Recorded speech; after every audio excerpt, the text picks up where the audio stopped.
1 month after my daughter's wedding, the photographer called me, his voice shaking. "Sir, I noticed something terrible. Come immediately and don't say anything to your daughter." What he showed me changed everything. I am Victor Gallagher. I'm 70 years old, and I spent my entire life building a multi-million-dollar logistics empire in Chicago. I thought I had secured my daughter Harper's future when she married Derek Lawson, a man who seemed like the perfect investment banker. I was sitting in my home office reviewing a major new contract when my phone rang. It was Oliver, the young talented photographer we had hired for Harper's lavish wedding reception. He didn't bother with small talk. His voice was frantic, trembling with a panic that instantly set my nerves on edge. "Mr. Gallagher," he stammered, "you need to come to my studio right now. It's about the wedding photos. I was editing the high-resolution files and I found something very wrong." He refused to explain further over the phone, insisting I see it for myself. He explicitly told me not to tell Harper. I dropped the contract, grabbed my keys, and drove straight to his studio downtown. My mind raced through a dozen terrible possibilities, but none of them prepared me for the reality waiting on his computer screen. When I arrived, Oliver quickly locked the door behind me. He looked pale, almost sick to his stomach. He led me to his workstation and opened a massive 80-megapixel raw image file. It was a wide shot of the grand ballroom during the reception, capturing the joy and celebration. Guests were dancing, laughing, holding glasses of expensive champagne. But Oliver didn't focus on the crowd. He dragged the cursor to the far corner of the image, zooming in tight on a large ornate mirror hanging in the hallway just outside the main doors. "Look at the reflection, sir," Oliver whispered, pointing a shaking finger at the screen.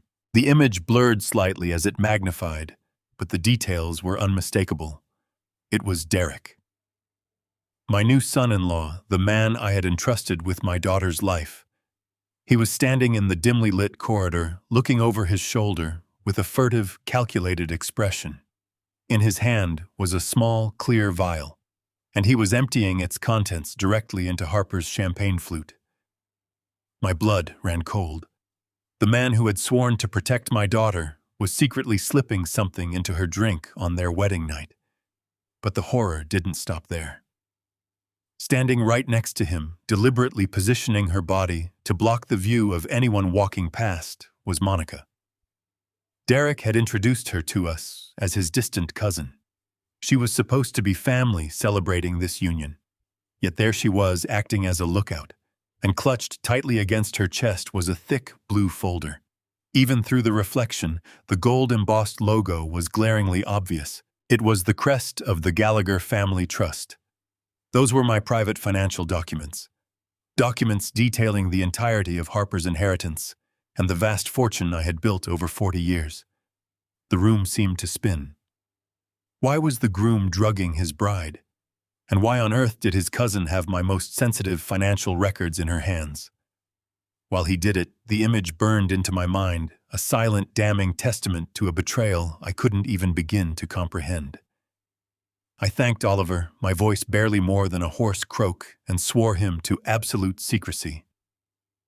I left the studio, the weight of that image pressing down on me, crushing the breath from my lungs. The man my daughter loved was hiding a monstrous secret, and I was going to tear his life apart piece by piece to find out exactly what it was. The drive from Oliver's studio to Lincoln Park felt like a blur of neon lights and roaring traffic. My hands gripped the leather steering wheel of my sedan so tightly that my knuckles ached. 40 years I spent building my logistics empire. I survived cutthroat competitors, economic crashes, and ruthless negotiations. I learned how to read a room, how to spot a liar, and how to crush anyone who tried to take what was mine. But nothing could have prepared me for the sheer suffocating rage that clawed at my throat right then. I had to force myself to breathe. Inhale. Exhale. I could not storm into their house and break his neck. If I acted on impulse, I would tip my hand, and if he realized, I knew he might vanish with my daughter or do something far worse. I needed to be smart. I needed to wear the mask of the proud, oblivious father. I pulled into the sweeping driveway of the Lincoln Park mansion. It was a stunning property, a sprawling architectural masterpiece of stone and glass that I had purchased in full as a wedding gift for the newlyweds. My money had paid for every single brick. As I parked, my eyes locked onto the two pristine vehicles sitting near the garage, a sleek black Porsche SUV and a custom Range Rover. Both were funded by the generous monthly allowance I provided to help them get on their feet, while Derek supposedly built his career in investment banking. I sat in my car for a long moment, staring at those cars, digesting the bitter irony. I had financed the very fortress where my daughter was being poisoned. Stepping out of the vehicle, I adjusted my suit jacket and walked up the paved pathway. I unlocked the heavy mahogany front door with my master key, a privilege I retained as the legal owner of the property. The moment I stepped into the foyer, my shoes clicked sharply against the imported Italian marble floors. I had flown a contractor in from Milan just to install that marble, because Harper had fallen in love with the pattern. The house was dead quiet. The air conditioning hummed softly in the background. I walked toward the living room, pasting a warm, genial smile on my face. Harper was sitting on the plush velvet sofa, wrapped in a thick cashmere blanket, despite the warm summer evening outside. When she looked up and saw me, a smile touched her lips, but it did not reach her eyes. She looked incredibly frail. Her skin, usually glowing and full of life, was ashen and pale. The heavy layer of foundation she wore could not completely hide the dark sunken circles under her eyes. She had lost weight too. Her collarbones protruded sharply beneath her silk blouse. This was not the radiant, energetic woman I had walked down the aisle just a month ago. She stood up to hug me, and she felt entirely too light in my arms. My heart shattered into 1,000 pieces right there in my chest.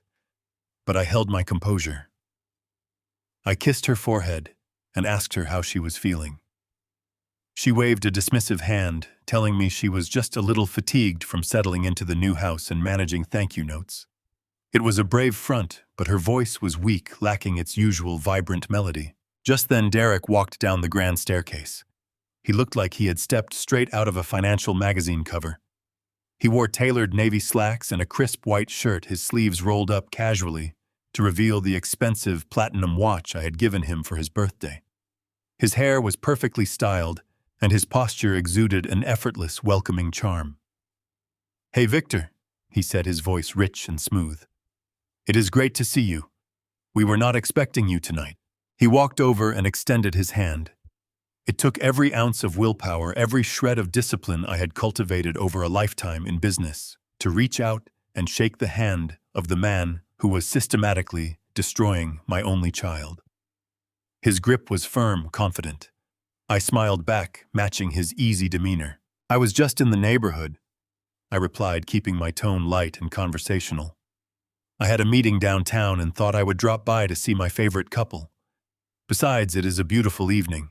I brought some of those Cuban cigars you like. I thought we could step out to the patio, maybe catch up on how the investment firm is doing." Derek's eyes lit up with practiced enthusiasm.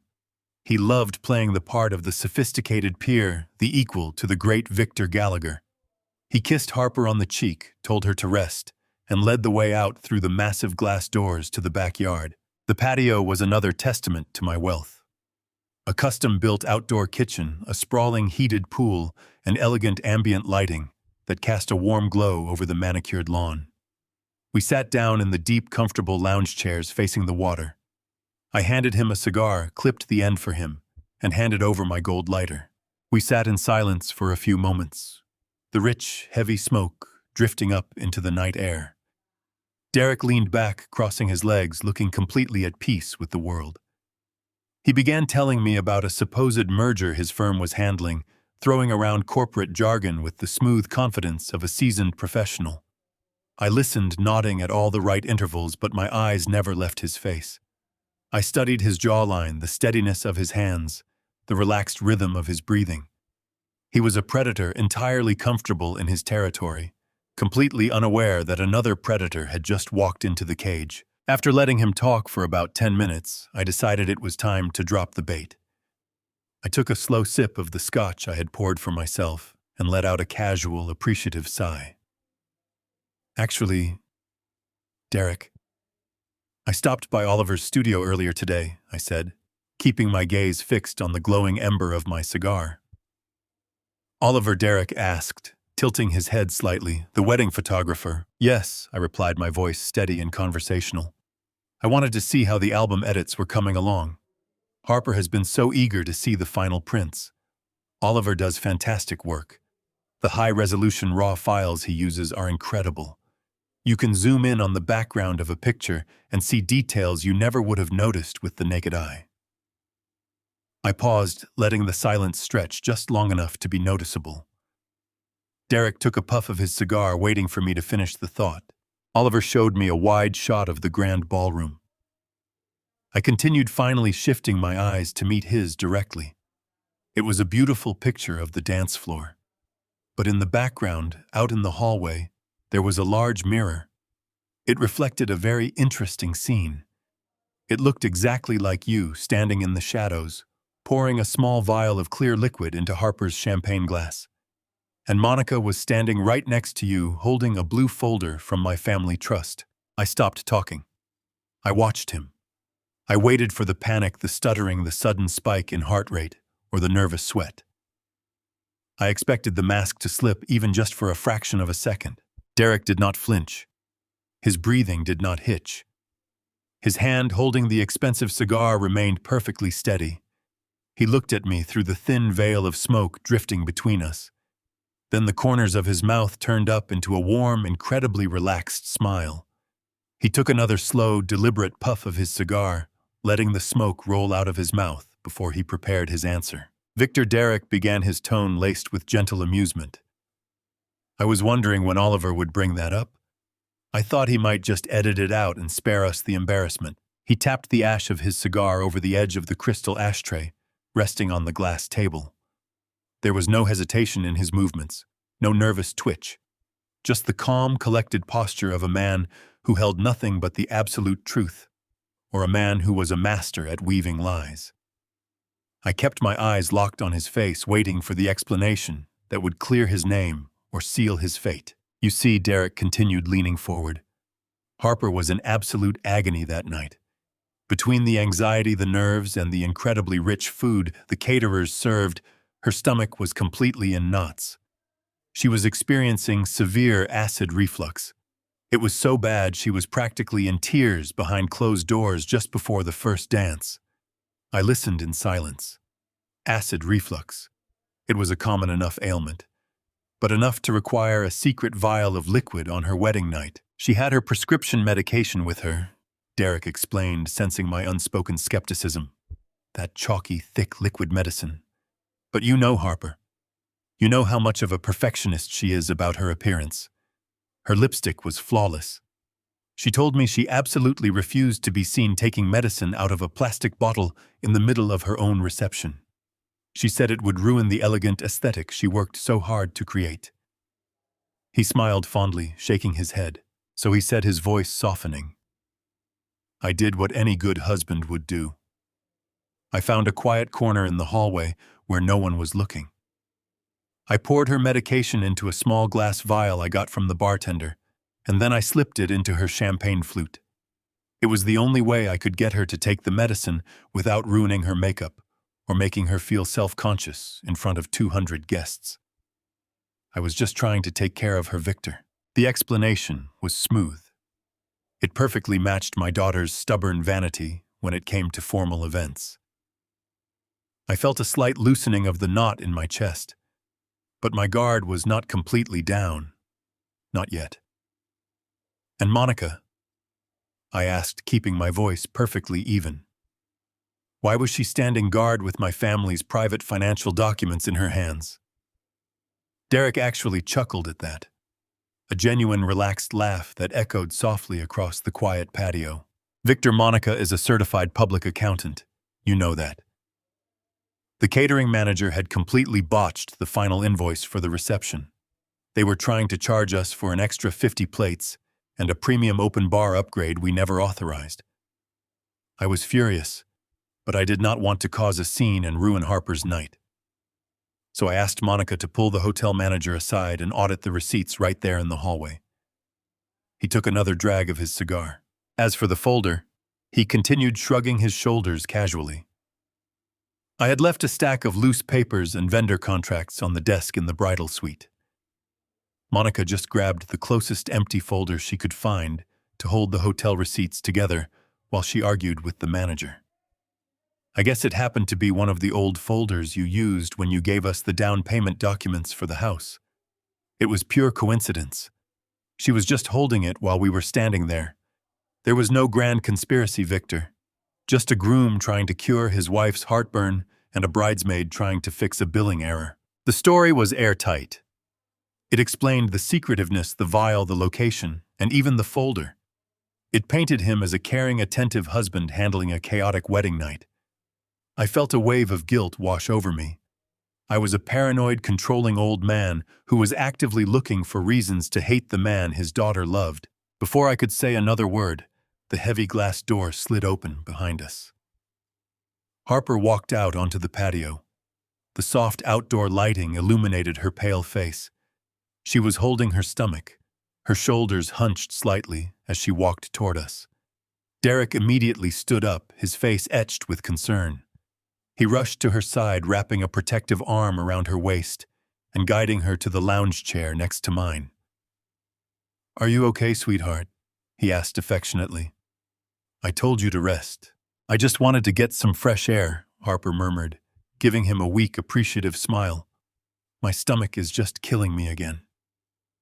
I leaned forward, placing my cigar in the crystal ashtray. "Harper, honey, are you feeling all right? You look exhausted."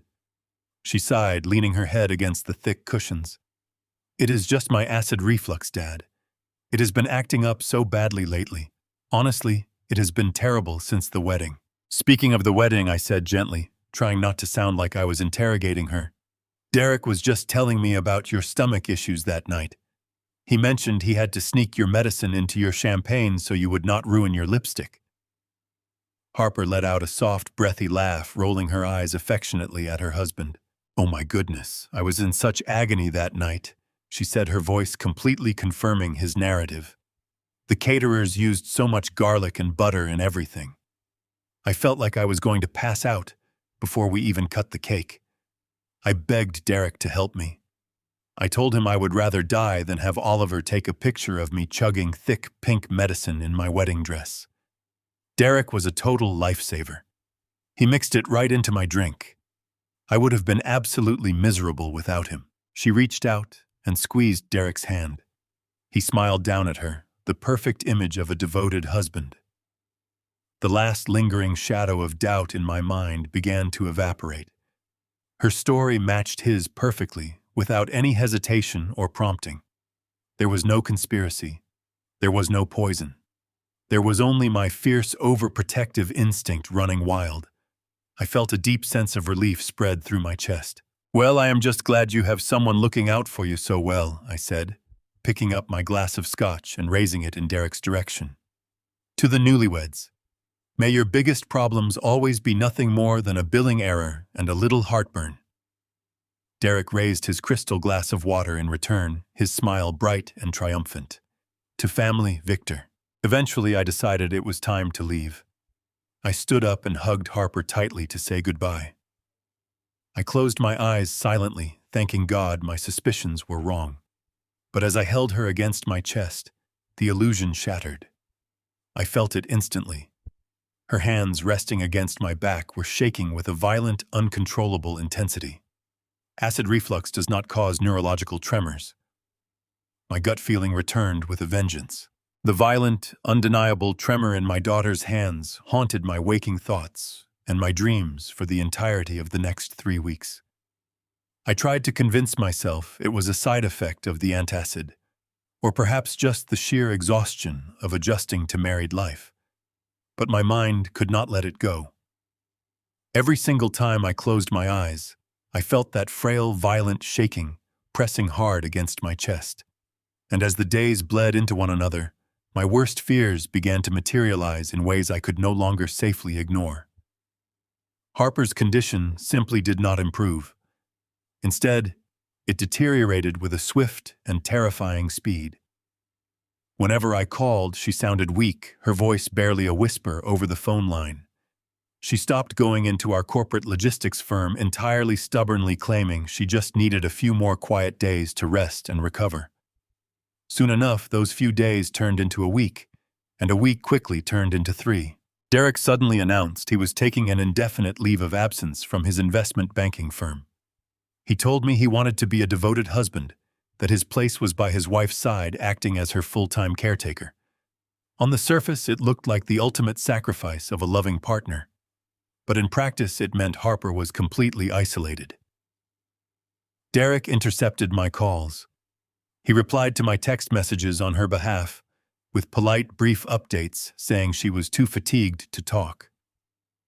I was being systematically and deliberately pushed out of my own daughter's life.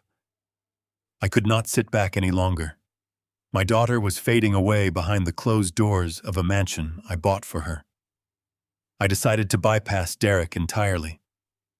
I contacted Dr. Aris Thorne, one of the most respected private diagnostic specialists in Chicago. He was a brilliant man who owed his early medical career to a generous academic grant from the Gallagher Family Trust. I paid him a handsome consulting fee to accompany me on an unannounced house call. I wanted a thorough, independent evaluation of my daughter's failing health, completely free from whatever misleading narrative Derek was currently spinning. We arrived at the Lincoln Park property on a rainy Tuesday afternoon. I did not bother ringing the doorbell. I simply used my master key, pushing the heavy mahogany door open and ushering Dr. Thorne inside. The massive house was deathly quiet, the air remarkably still. Before we reached the base of the grand staircase, Derek appeared on the landing above. He hurried down the stairs, his face instantly hardening into a mask of polite resistance. He was wearing casual clothes, looking perfectly rested, a stark contrast to the sickbed he claimed to be managing all day. "Victor," he said, his voice dropping into a hushed, scolding whisper. "What are you doing here? And who is this?" I stood my ground, my posture rigid. "This is Dr. Thorne Derek. He is here to examine Harper. I am not comfortable with this prolonged illness, and I want a second opinion. Take us to her right now." Derek moved to the bottom of the steps, physically blocking our path to the second floor. He crossed his arms, maintaining his calm facade, though his eyes flashed with a deep defensive anger. "Victor, I appreciate your concern, but Harper is resting right now. She had a terrible night, and she finally managed to fall asleep. The last thing she needs is an aggressive examination by a total stranger. Her current physician has everything under perfect control. It is a severe viral infection coupled with post-wedding stress. She just needs a little more quiet time." I stared at him, my patience thinning to a very dangerous degree. "I am not asking for your permission, Derek. This doctor is going upstairs to see my daughter." Derek did not move a single inch. "And I am telling you, Victor, as her husband, that I will not allow you to disturb her. Please, let her rest. You can come back tomorrow when she is awake." The tension in the foyer was utterly suffocating. I was seconds away from forcefully shoving him aside when the soft sound of footsteps echoed from the landing above. I looked past Derek's right shoulder. Monica, the so-called distant cousin, was slowly walking down the grand staircase. She was dressed in a sleek emerald green silk robe, looking far too comfortable for someone merely visiting a sick relative. But it was not her casual attire that made my breath catch sharply in my throat. It was what rested against her collarbone, a massive teardrop-shaped emerald encased in a delicate lattice of platinum and shimmering diamonds. The heavy necklace caught the dim light of the overhead chandelier, practically glowing against her bare skin. My vision immediately tunneled. I knew that exquisite necklace intimately. I had personally commissioned it. I had it crafted in Paris over 30 years ago for my late wife. It was a priceless custom-made family heirloom. It was not merely a piece of jewelry. It was a profound symbol of our family legacy. Every facet of that stone held a precious memory, a specific moment of pure joy we shared before sickness took my wife away. On her deathbed, she placed it directly into my hands, making me swear to give it to Harper. I fulfilled that solemn promise exactly 1 month ago.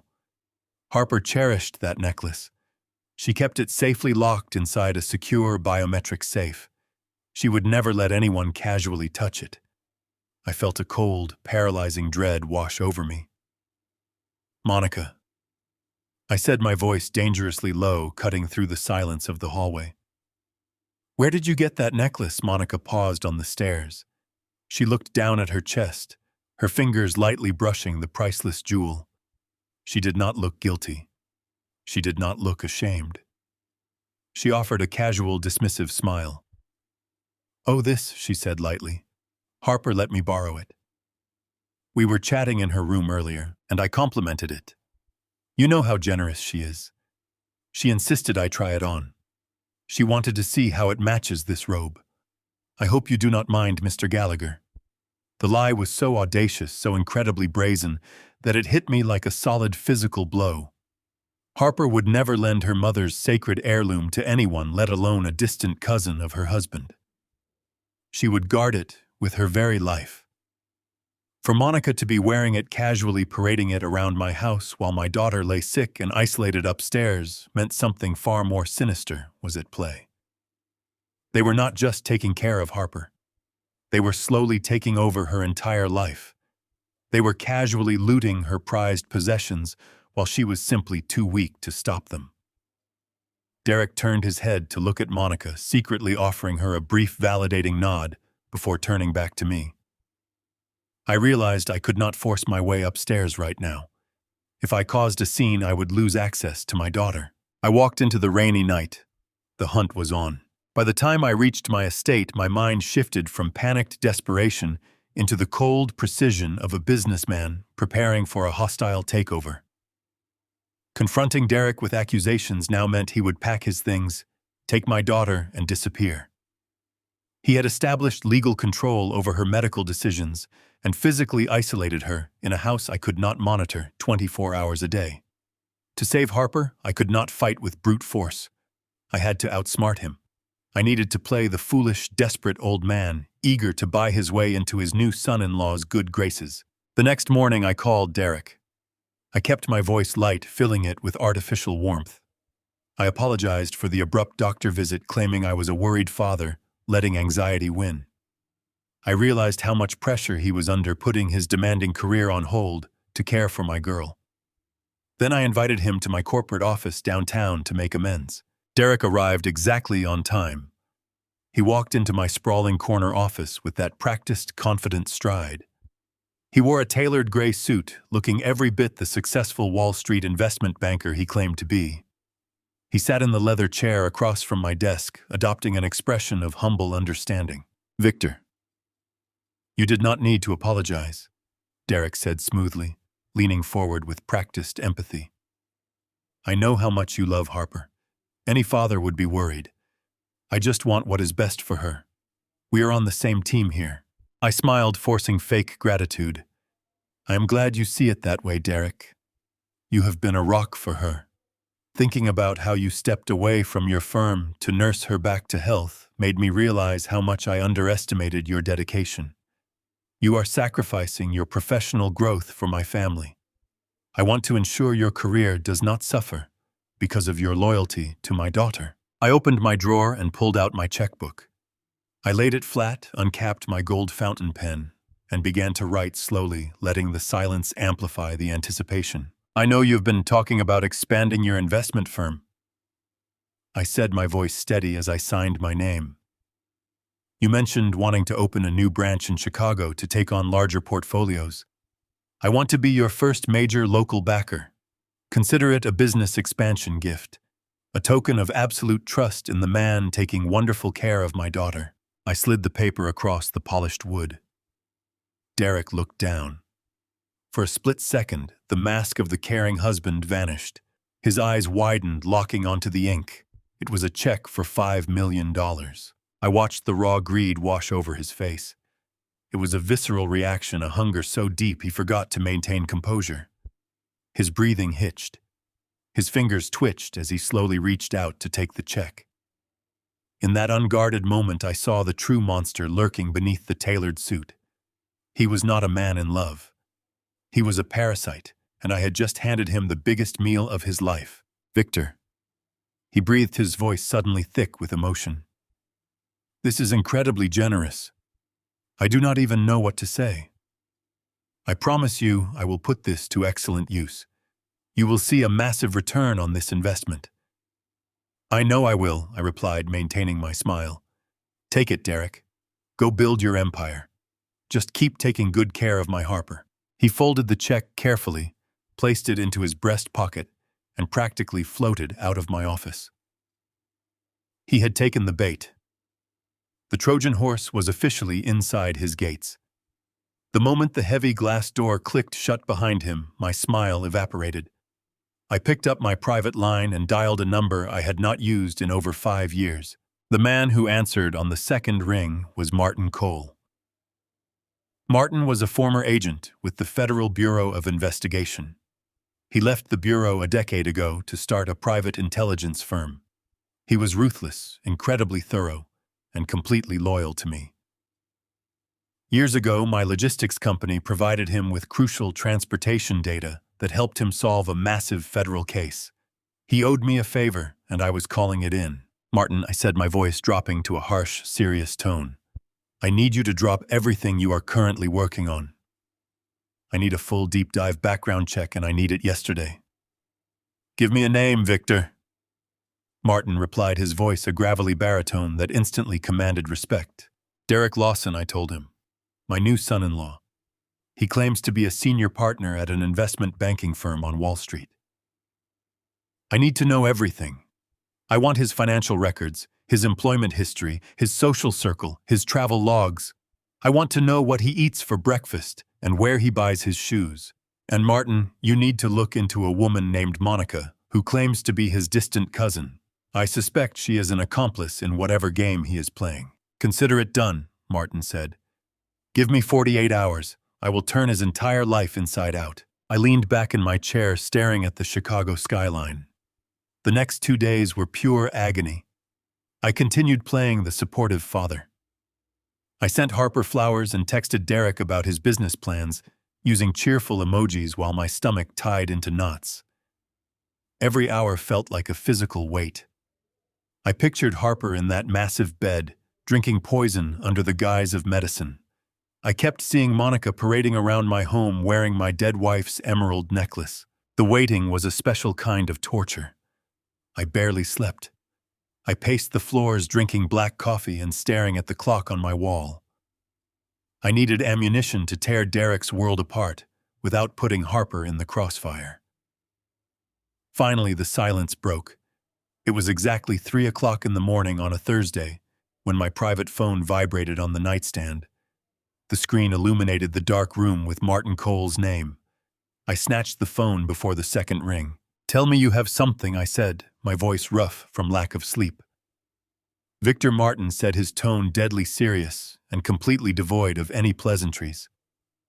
I have been digging through the financial registries and corporate tax filings in New York for the past 2 days. You asked me to look into Derek's prestigious Wall Street investment firm. Yes, I replied, my grip tightening on the phone. What did you find? Martin let out a low, humorless exhale. Victor Derek's Wall Street investment firm does not exist. It is a complete ghost operation. The corporate tax ID numbers are fake.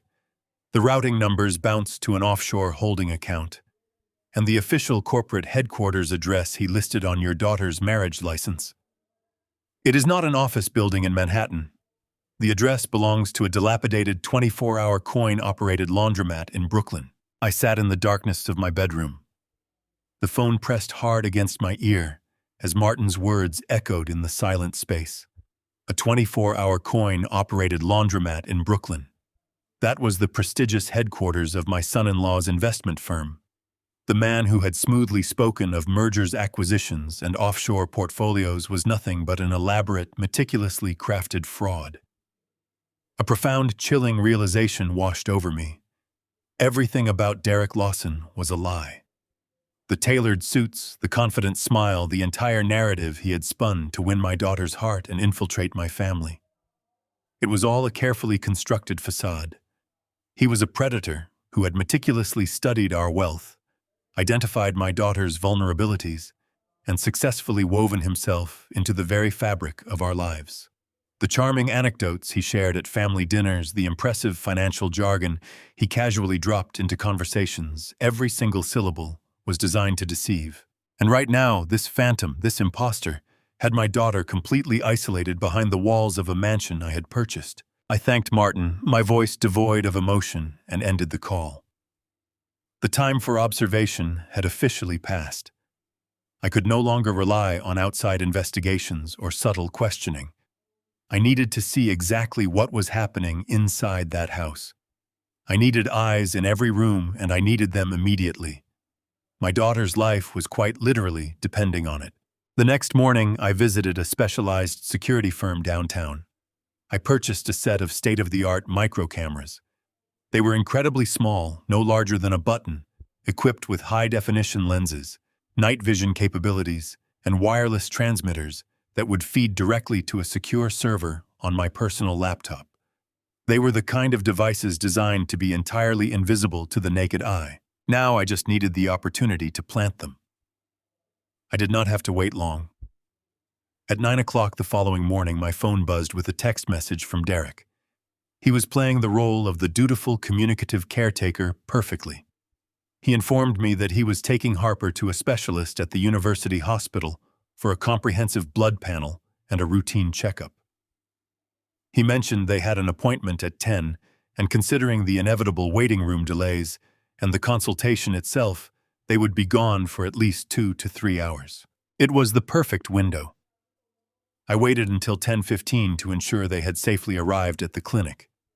Then I drove my sedan out to the Lincoln Park neighborhood, parking a discreet block away from the estate to avoid any passing neighbors recognizing my vehicle.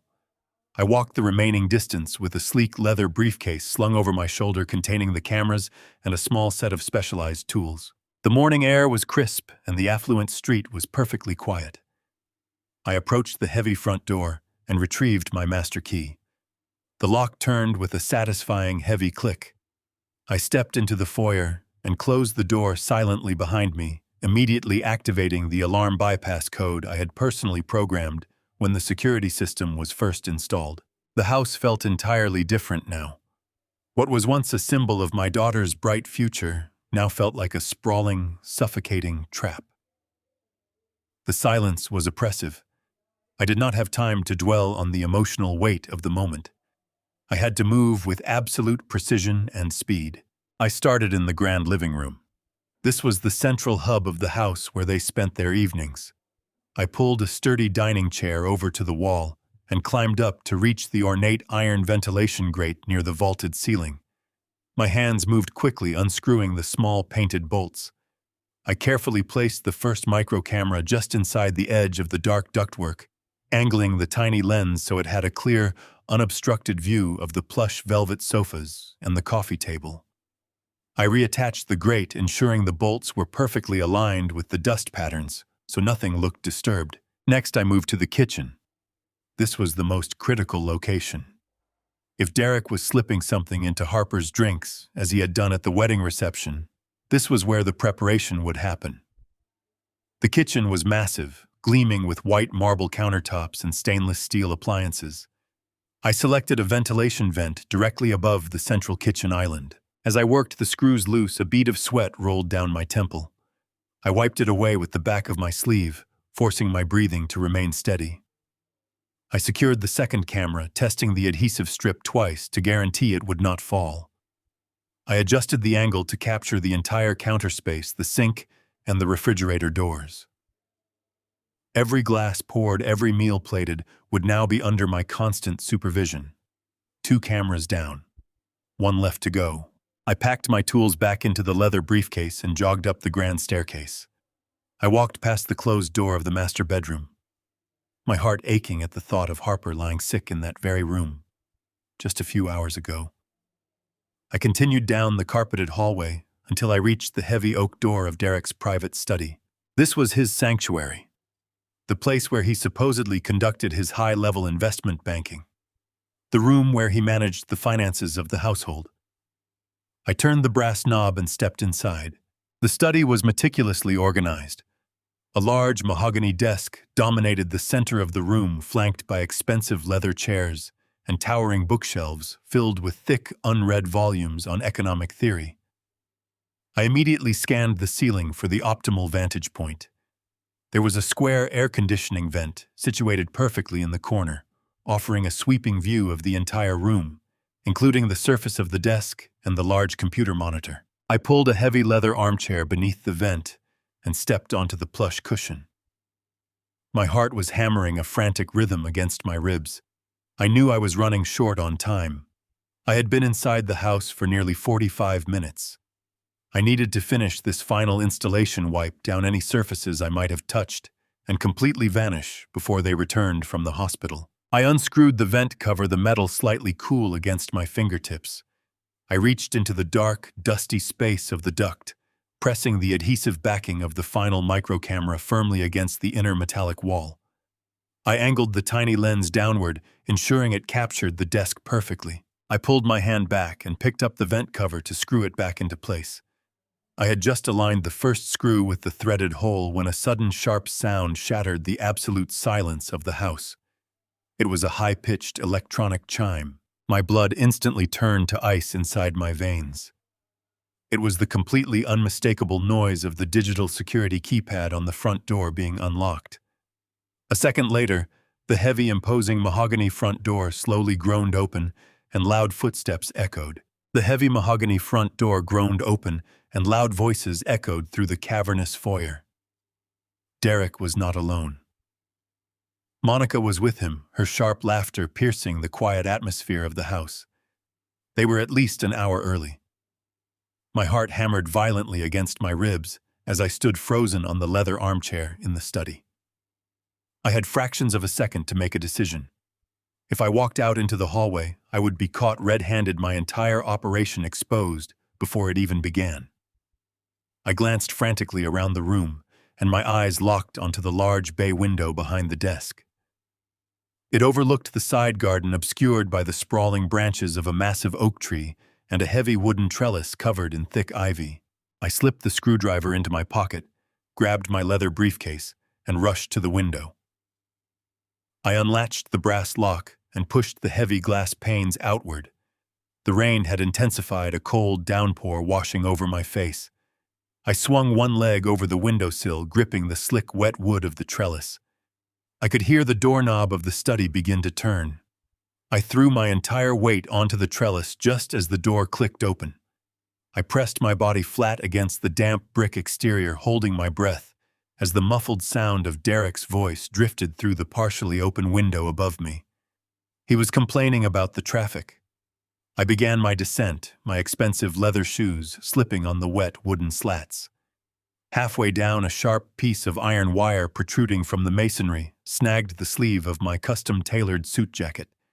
With a sickening rip, the fine wool tore open, scraping deeply against my forearm. I ignored the stinging pain and continued climbing down until my feet finally hit the soft, muddy earth of the garden. I kept low, using the manicured hedgerows as cover, and sprinted back through the driving rain toward my sedan, parked a block away.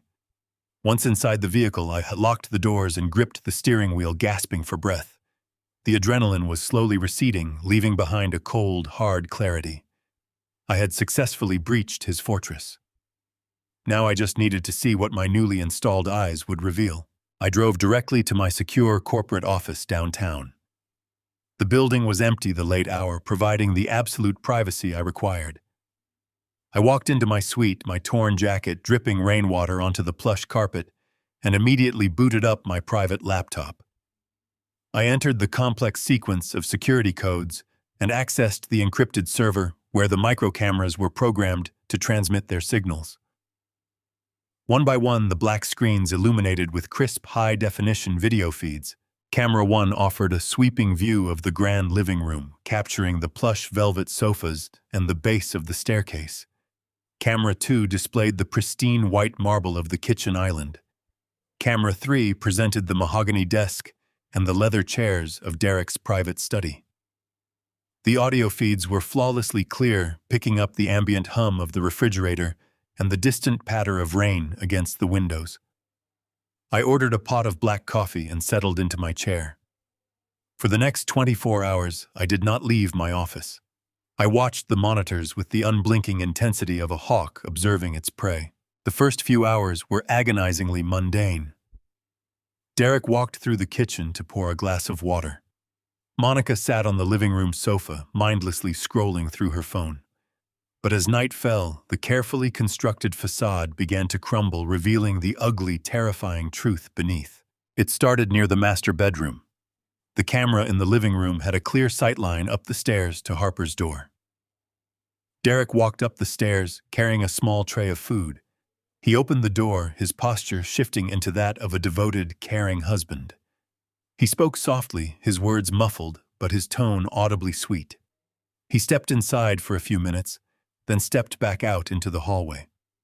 The moment the bedroom door clicked shut, the warm expression vanished from his face entirely. It was replaced by a look of sheer, unadulterated contempt. He grabbed the heavy brass handle, pulled the door completely flush against the frame, and turned a key in the lock. My breath hitched in my throat. He was actively locking my daughter inside her own bedroom. He pocketed the key, his face a mask of cold indifference, and walked back down the stairs as if he had simply closed a closet. My hands clenched into tight fists upon my desk. He was treating her like a prisoner. An hour later, the truth deepened into an even more sickening reality. Camera 2, positioned above the kitchen island, captured Derek walking into the room to pour a glass of wine. Monica followed him a moment later.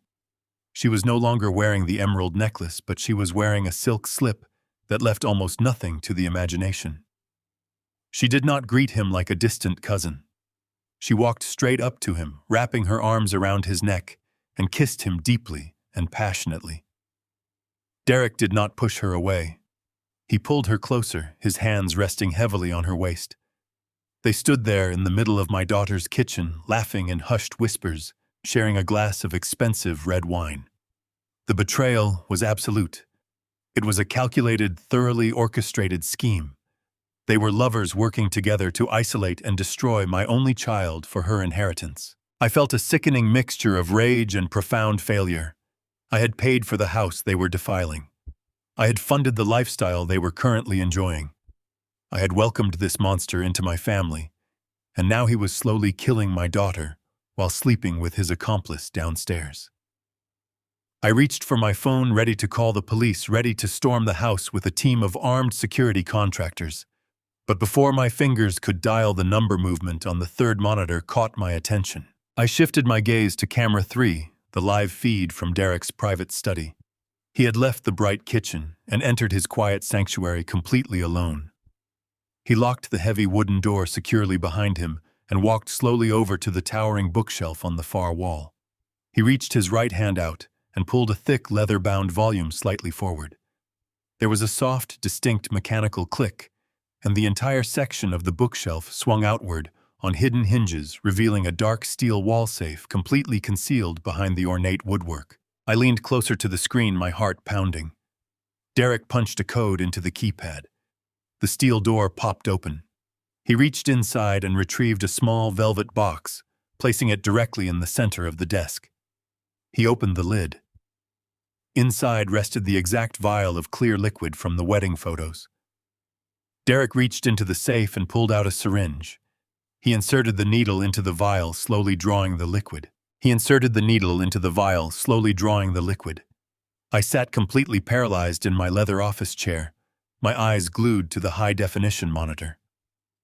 Every instinct I possessed as a father screamed at me to kick down the door of my office, drive back to Lincoln Park, and tear Derek limb from limb. I wanted to smash that syringe into dust and strangle the life out of him. But the cold, calculated businessman inside me took over. If I acted now without knowing exactly what was in that vial, without having the complete picture of his entire operation, I could lose everything. Derek was a master manipulator. He had already established a medical narrative. He could claim it was a legitimate prescription, an injectable vitamin, or a specialized treatment for her severe stomach issues. I needed irrefutable proof. I needed the full background report from Martin Cole before I made a move that could potentially backfire and leave Harper trapped in his legal custody forever. I watched the feed for another hour until Derek placed the syringe back into the velvet box, locked the hidden steel safe, and walked out of the study. I finally closed my laptop, the digital darkness offering no relief from the nightmare I had just witnessed. I spent the rest of the night pacing the floor of my office, a hollow ache settling deep into my bones. The sun was just beginning to rise over the Chicago skyline, casting a pale gray light through the floor-to-ceiling windows, when my private secure phone finally rang. It was Martin Cole. Victor Martin said, his voice rough and utterly devoid of his usual dry humor.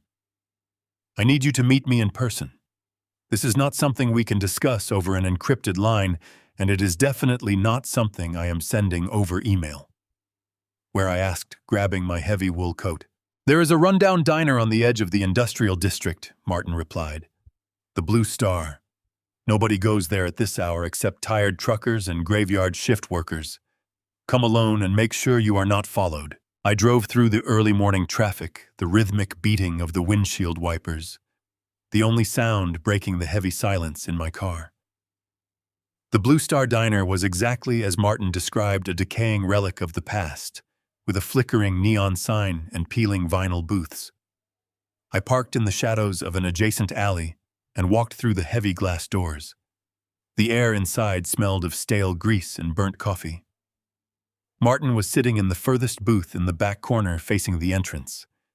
He wore a faded trench coat, a thick manila folder resting on the cracked formica table in front of him. I slid into the booth opposite him. Martin did not offer a greeting. He simply pushed his half-empty coffee mug aside and rested his large, weathered hands on top of the manila folder. He looked at me with an expression of profound, sympathetic gravity. It was a look I had never seen on the hardened former federal agent. Victor Martin began, his voice barely rising above a low whisper. "I have spent the last decade hunting down corporate embezzlers, international fraudsters, and organized crime figures. I thought I had seen the absolute worst of human nature. But the man sleeping in your daughter's house is in a league entirely of his own. Just give me the facts." "Martin," I said, my voice steady despite the violent trembling in my chest. "Who is Derek Lawson?" Martin slowly opened the folder. He pulled out a stack of documents, spreading them out across the table. They were official state records, blurred photographs, and court transcripts. "For starters, Derek Lawson does not exist," Martin said, tapping a finger against a birth certificate. "His real name is Julian Vance, and he is not an investment banker. He is a professional, highly trained con artist. He has no college degree, no financial certifications, and no legitimate employment history." I stared at the name. Julian Vance. The identity of the man my daughter loved, the man she married, was nothing but a complete fabrication. "And Monica?" I asked, dread pooling heavily in my stomach. The distant cousin who helped him with the billing error at the reception. Martin let out a heavy sigh, sliding a certified document across the table. It was a marriage license issued by the state of Nevada. "Monica is not his cousin, Victor. Her real name is Elena Vance. She is his legal wife. They tied the knot 5 years ago in a cheap chapel outside of Las Vegas, using different aliases. They have been running together ever since. They are a team, a husband and wife grifter duo who specialize in infiltrating the lives of wealthy, vulnerable targets." I looked down at the marriage certificate, the undeniable proof of their sinister partnership staring back at me. They were married. The passionate kiss I had witnessed on the hidden camera feed made perfect, horrifying sense. Derek was committing bigamy. He had orchestrated an illegal, fraudulent marriage to my daughter, while his actual wife lived under our roof, pretending to be a supportive family member. "They run a very specific, highly lucrative playbook," Martin continued, his voice relentless. "Julian targets wealthy heiresses, usually women who are slightly isolated or emotionally vulnerable. He crafts a persona specifically tailored to their desires. He becomes the perfect boyfriend, the ideal fiancé, the ultimate husband. Elena plays the supporting role, the best friend, the cousin, the loyal bridesmaid. She helps him isolate the target from their family and friends. Once they are inside, they systematically drain the accounts, transfer the assets, and then the target simply suffers a tragic, unexplained medical emergency. I felt a cold sweat break out across my forehead. My mind raced back to the syringe, the vial of clear liquid, the sudden violent onset of Harper's illness. They were poisoning her. They were slowly, methodically killing my daughter to inherit the Gallagher family fortune. "Have they done this before?" I asked, my voice barely a whisper. Martin nodded grimly. "I found traces of at least 2 other women in different states, both from prominent wealthy families. Both suffered rapid, mysterious health declines shortly after a hasty marriage to a charming, successful businessman. In both cases, the husband liquidated the assets and vanished before the authorities could definitively prove foul play. They are ghosts, Victor. They know exactly how to manipulate the legal and medical systems to avoid detection." I closed my eyes, a wave of pure, unfiltered hatred washing over me. I had funded the very operation designed to murder her. "What is our next move?" I asked, looking into Martin's hardened eyes. "How do we stop him before he empties that syringe into my daughter's veins?" Martin released my wrist and picked up the last remaining document in the manila folder. "Victor, they did not just target your daughter for the cash currently sitting in her bank accounts. They are playing a much larger, much darker game. Look at this life insurance policy, Victor." I stared at the thick parchment paper Martin pushed across the scratched surface of the diner table. My eyes traced the typed text locking onto the bold numbers printed near the bottom of the page. It was a comprehensive life insurance policy taken out on my daughter exactly 3 days after she walked down the aisle. The payout in the event of her unexpected death was staggering: $50 million. And the sole beneficiary listed on the document was Julian Vance, operating under his legally assumed name of Derek Lawson. He had bypassed my family trust, entirely establishing an independent financial instrument designed to cash in on her murder. A cold, absolute silence enveloped my mind. The rage that had been boiling inside me crystallized into something sharp and infinitely heavy. I folded the insurance policy, placed it back inside the manila folder, and stood up. I thanked Martin, promising a generous bonus, and walked out into the freezing morning rain. The drive back to my corporate headquarters was a blur of gray skies and flashing taillights. My clothes were damp, and my torn suit jacket hung loosely off my shoulder, but I did not feel the cold. I felt absolutely nothing but a hollow driving need to witness the end of their story. I entered my secure office suite, locking the heavy doors behind me, and walked straight to my desk. The 3 monitors were still glowing brightly in the dim light of the room. The live feeds from the Lincoln Park estate ran continuously, providing a silent, uninterrupted window into the nightmare my daughter was currently living. I dropped into my leather chair and focused all of my attention on camera 3, the feed broadcasting directly from Derek's private study. The room was illuminated by the warm, ambient glow of a desk lamp. Derek and Monica were sitting close together behind the massive mahogany desk, looking entirely too comfortable in the house my money had built. Derek was leaning back, swirling a generous pour of my most expensive aged scotch in a crystal tumbler. Monica was perched on the edge of the desk beside him, sipping from her own glass. They were not acting like worried family members. They were acting like victorious conquerors dividing the spoils of war. Scattered across the polished wood surface of the desk were several thick manila folders. I immediately recognized the blue foil crest stamped on the covers. They were the private, highly confidential financial documents belonging to the Gallagher Family Trust. The very same documents Monica had been holding in the hallway during the wedding reception. They had stolen them, bringing them into the study to meticulously map out my daughter's net worth. I reached forward and adjusted the volume dial on my encrypted receiver, turning the audio feed all the way up. A slight burst of static hissed through the speakers, followed immediately by the crisp sound of crystal glasses clinking together in a celebratory toast.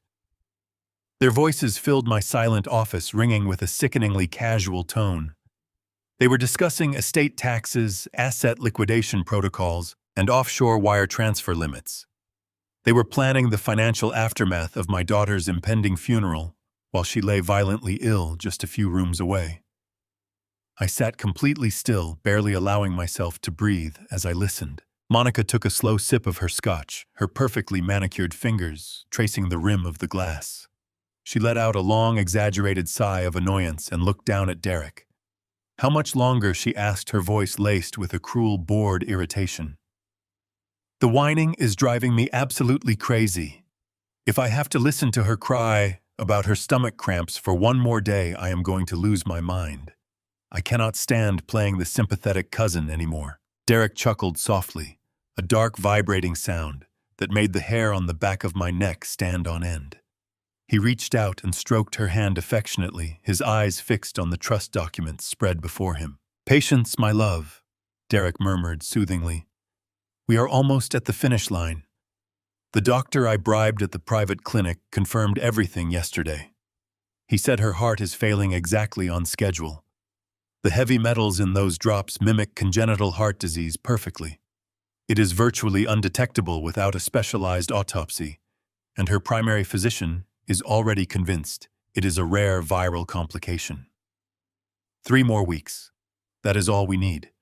3 more weeks, she dies naturally in her sleep, and the $15 million trust automatically transfers to her grieving husband, plus the insurance payout. We will vanish before the ink on the death certificate even dries." Monica smiled, a wicked, triumphant curve of her lips.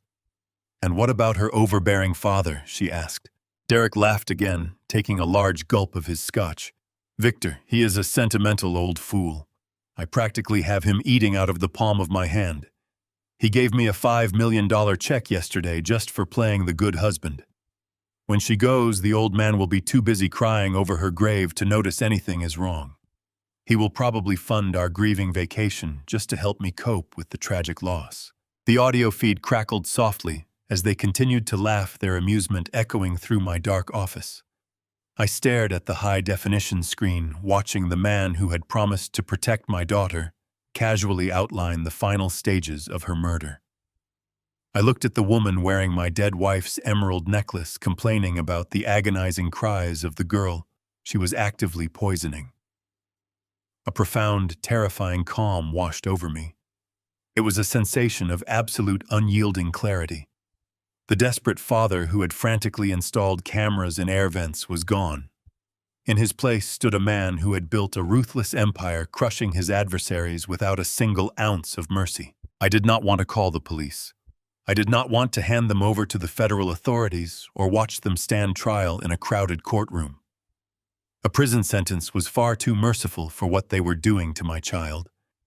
A quick arrest would give them a chance to secure lawyers, to drag my daughter's name through the mud, to potentially slip through the cracks of a flawed justice system. They did not deserve a trial. They deserved complete annihilation. They had infiltrated my home, poisoned my bloodline, and laughed. I was going to dismantle their lives with the exact same slow, agonizing precision they were using on my daughter. I reached across the desk and picked up my secure cellular phone. I scrolled past the numbers for my corporate legal team. I kept scrolling until I reached a hidden contact file buried within my personal directory. It was the direct line to a disgraced former medical researcher who operated exclusively in the shadows, a black market toxicologist who specialized in untraceable chemical solutions.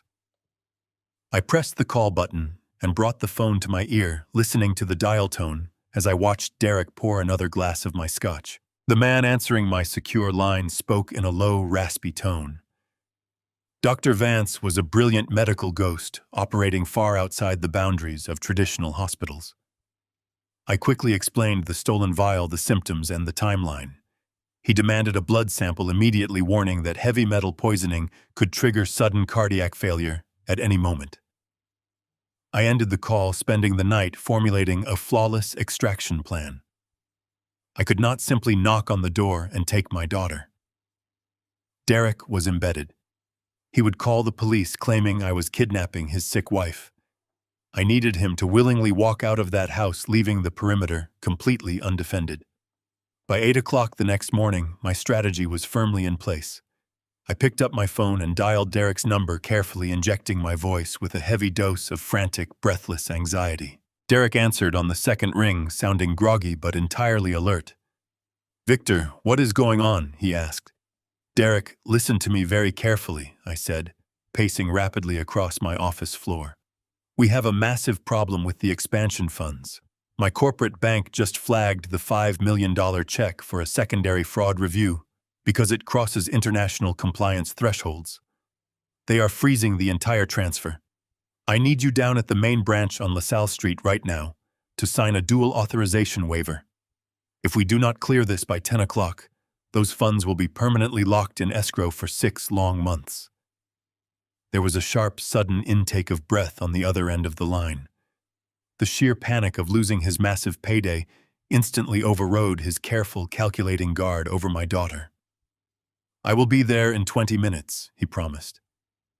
I hung up the phone and turned my eyes to the surveillance monitors. I watched Derek scramble frantically through the study, grabbing his coat and shouting a quick instruction to Monica before rushing out the front door. The moment his vehicle pulled out of the long driveway, I initiated the extraction. I did not go alone. I brought 4 heavily armed, fiercely loyal men from my corporate logistics security detail. These were professionals who asked no questions and followed my specific orders with absolute precision. We pulled into the circular driveway of the Lincoln Park estate in 2 black sport utility vehicles. I marched up to the front door, slipping my master key into the lock. I threw the heavy mahogany door open, letting it slam against the interior wall with a deafening crack. Monica was standing right in the center of the foyer, wearing her emerald silk robe and holding a cup of steaming coffee. She froze instantly, her eyes widening in pure shock as my security team flooded into the house behind me. 2 of my men stepped forward aggressively, boxing her into the far corner of the entryway. "What is the meaning of this?" Monica demanded, attempting to mask her rising panic with a shrill tone of false outrage. "You cannot just barge in here." I stepped directly into her personal space, my voice dropping to a lethal quiet register. "Do not say a single word," I whispered coldly. "If you attempt to call Derek, or if you even attempt to leave this room, my men will restrain you physically. You are nothing but a common trespasser in a house that I own." I left 2 guards in the foyer to watch her and sprinted up the grand staircase with the remaining 2 men. I reached the master bedroom and slammed my fist against the locked door. I ordered my men to breach it.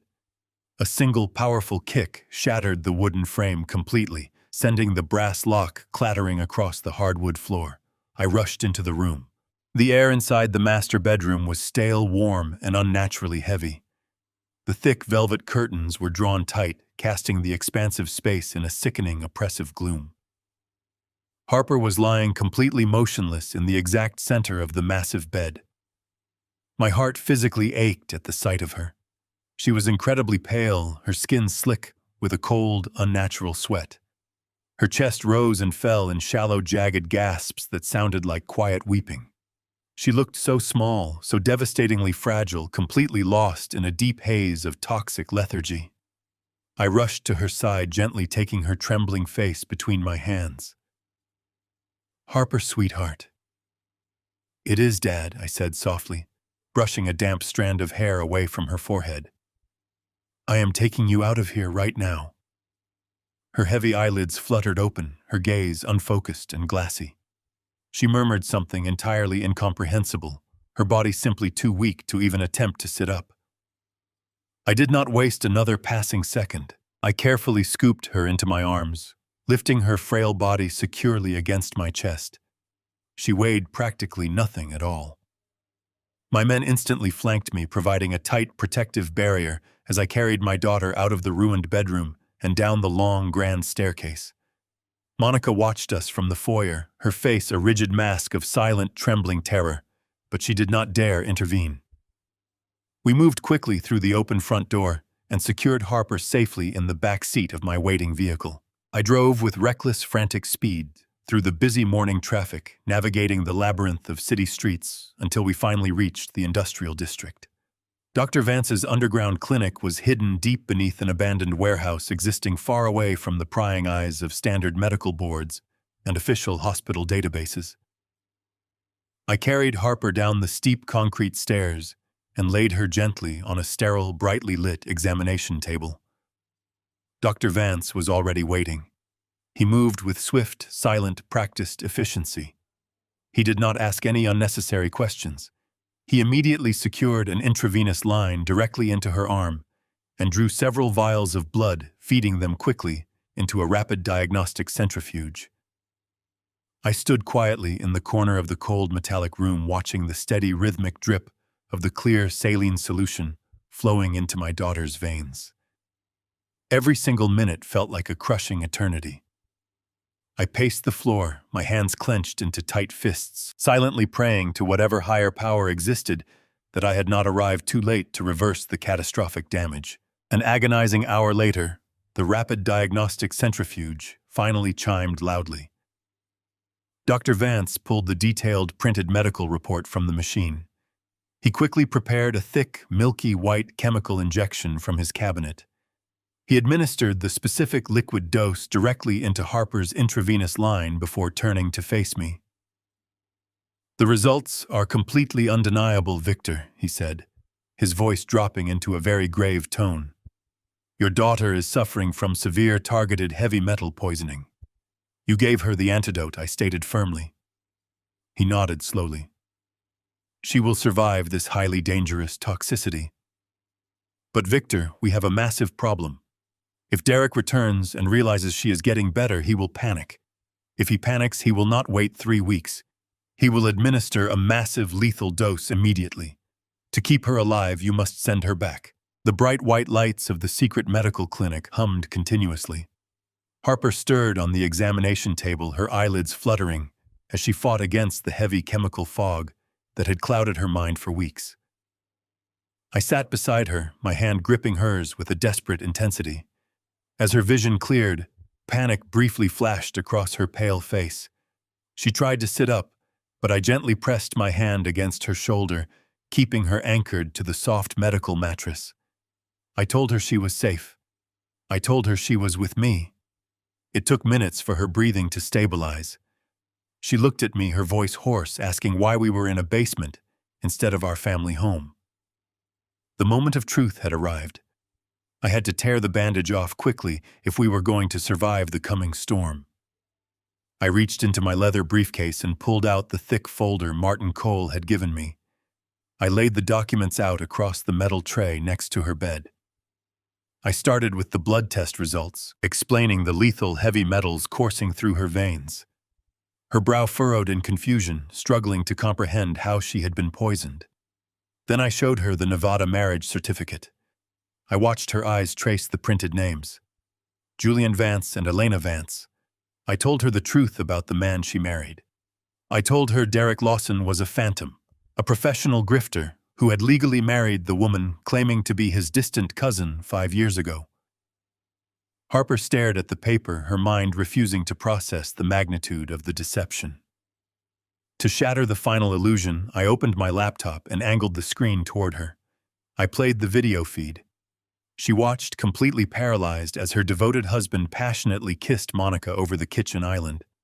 I switched the feed to the study. I turned the volume up, forcing my daughter to listen to the very voices of the people she trusted as they laughed about her agonizing stomach cramps. She heard Derek boast about the $15 million trust fund and the massive life insurance payout he would collect once her heart finally failed. The audio echoed off the concrete walls, a chilling testament to their absolute depravity. The silence that followed the recording was heavier than gravity. Harper did not scream. She did not throw a tantrum. Instead, a profound, agonizing sob tore through her chest. It was the sound of a woman mourning the brutal murder of her own future, the death of every dream she had built around a man who never truly existed. Tears streamed down her cheeks, washing away the pale, sickly residue of the poison. She curled inward, clutching her stomach, as the sheer weight of the betrayal crushed her spirit. I did not offer empty platitudes. I did not tell her everything would be magically fine. I let her cry for exactly 5 minutes, allowing the toxic grief to leave her system. Then I stood up and gently lifted her chin, forcing her tear-filled eyes to meet mine. I spoke with a cold, unwavering authority. I told her that she was a Gallagher. I reminded her of the legacy she carried in her blood, a legacy built on strength, resilience, and ruthless survival. I told her that we do not break when our enemies strike. We adapt, we endure, and we destroy them completely. I watched the transformation happen in real time. The devastating sorrow in her eyes slowly hardened, freezing into a sharp, crystalline rage. She wiped the tears from her face, her jaw setting with a fierce determination I had not seen since she was a little girl. She asked me what we needed to do. I brought Dr. Vance back into the room. He handed her a small, unmarked amber prescription bottle filled with tiny white capsules. He explained that these were highly concentrated, fast-acting antidotes designed to neutralize the heavy metals currently in her system. He instructed her to take 1 pill every 4 hours explicitly, warning her that she had to swallow them in absolute secrecy. The doctor's voice grew exceptionally grim as he outlined the extreme danger of our plan. If Derek or Monica noticed any sudden miraculous improvement in her health, they would immediately suspect interference. If they panicked, they would abandon their slow, methodical poisoning protocol and administer a massive, instantly lethal dose to secure their payout and vanish. To build an airtight criminal case to trap them so deeply in their own web of lies that they would never see daylight again, we needed them to feel completely victorious. Harper had to go back. She had to walk directly back into the lion's den, climb into that massive bed, and pretend she was losing her battle for life. Harper nodded, her expression resolute. She slipped the amber bottle into the concealed pocket of her cardigan. We left the underground clinic and drove back to the Lincoln Park estate just as the afternoon shadows began to lengthen. I dropped her off a block away, watching her walk slowly toward the towering wrought iron gates.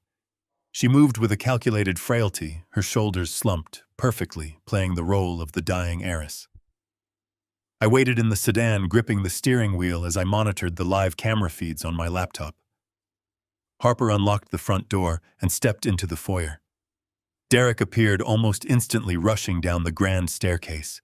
He wrapped his arms around her, his face a flawless portrait of frantic, loving concern. He bombarded her with questions, asking where she had been, claiming he was terrified when he returned from the bank and found her missing. Harper leaned heavily against his chest, her voice a weak, trembling whisper. She told him she woke up feeling completely disoriented and took a cab to the pharmacy, desperately hoping to find something to ease her terrible nausea. Derek stroked her hair gently, scolding her for leaving the house alone, and carefully guided her into the living room. He settled her onto the plush, velvet sofa, wrapping a thick cashmere blanket around her trembling shoulders. He told her to rest while he prepared a special herbal tea to soothe her aching stomach. I watched the kitchen feed as Derek meticulously poured hot water into a porcelain teacup. He opened the cabinet, retrieved the hidden glass vial, and squeezed 3 drops of the deadly clear liquid into the steaming brew. He stirred it slowly, his face completely devoid of emotion, before walking back into the living room. Derek knelt beside the sofa, handing the delicate teacup to my daughter with a tender, loving smile. Harper accepted the poisoned cup, her hands shaking precisely as they had before. Derek kissed her forehead and turned around to adjust the heavy window blinds. Harper immediately locked her eyes onto the dark air vent near the ceiling. She tilted the porcelain cup, quietly dumping the toxic tea directly into the soil of a large potted fern resting beside the sofa. She set the empty cup down and erupted into a violent, hacking, perfectly faked coughing fit. I watched the monitor in my office with a mixture of profound pride and agonizing sorrow as my daughter played the role of a lifetime. Through the hidden camera lens, I saw Derek immediately rush to her side. He rubbed her back with a sickening display of false affection, his face etched with a perfectly manufactured expression of deep concern. He offered her a glass of cold water, whispering soothing words, while secretly waiting for the lethal heavy metals to take their final toll. Harper accepted the water, her hands trembling flawlessly, leaning into the very man who was actively trying to murder her. She was incredibly brave, utilizing the immense strength of the Gallagher bloodline to survive inside that house of horrors. But she could not keep this charade up forever. The psychological toll of pretending to die for her own would-be husband was a burden no child should ever have to bear. The observation phase of my operation was officially over. It was time to close the jaws of the trap. I reached across the expansive surface of my desk and picked up my secure cellular telephone. My hands were perfectly steady. The rage that had been boiling in my blood for days had completely solidified into a cold, unbreakable resolve. I took a deep, centering breath, actively forcing my heart rate to slow down. I needed to perform just as flawlessly as my daughter. I dialed Derek's personal number and waited as it rang through the encrypted line. Derek answered on the third ring, his voice appropriately hushed and entirely somber. He told me that Harper had just fallen into a restless sleep, explaining that she was incredibly weak and suffering from severe unexplained nausea. I let out a long, ragged sigh, forcing a harsh tremor into my vocal cords. I channeled every ounce of genuine terror I had felt in the underground clinic and projected it directly into the receiver. I told him that I was absolutely terrified. I explained that I had just spoken with the chief of medicine at the university hospital, and the prognosis was devastating. I manufactured a story about sudden, irreversible organ failure, weaving a narrative of impending doom that I knew would sing like beautiful music to his greedy ears. Derek offered a brilliant performance in return. He gasped softly, his voice cracking with artificial devastation. He told me that he did not know what he would do without her, that she was the absolute center of his entire world. I allowed a heavy, grief-stricken silence to stretch between us, letting his false sorrow hang in the digital air. Then I delivered the bait. "Derek," I said, my voice thick with manufactured desperation. "Her condition is worsening rapidly, and we are running out of time. I want to secure her future, and I want to ensure that you are fully protected if the absolute worst should happen. Bring Harper and Monica to the VIP room at the Four Seasons tonight at 8 o'clock. I am completely bypassing the lengthy probate period. I am transferring the $15 million trust directly into your joint account right now." There was a sharp, sudden silence on the other end of the line. Through the live video feed on my laptop monitor, I watched Derek standing in the hallway outside the master bedroom.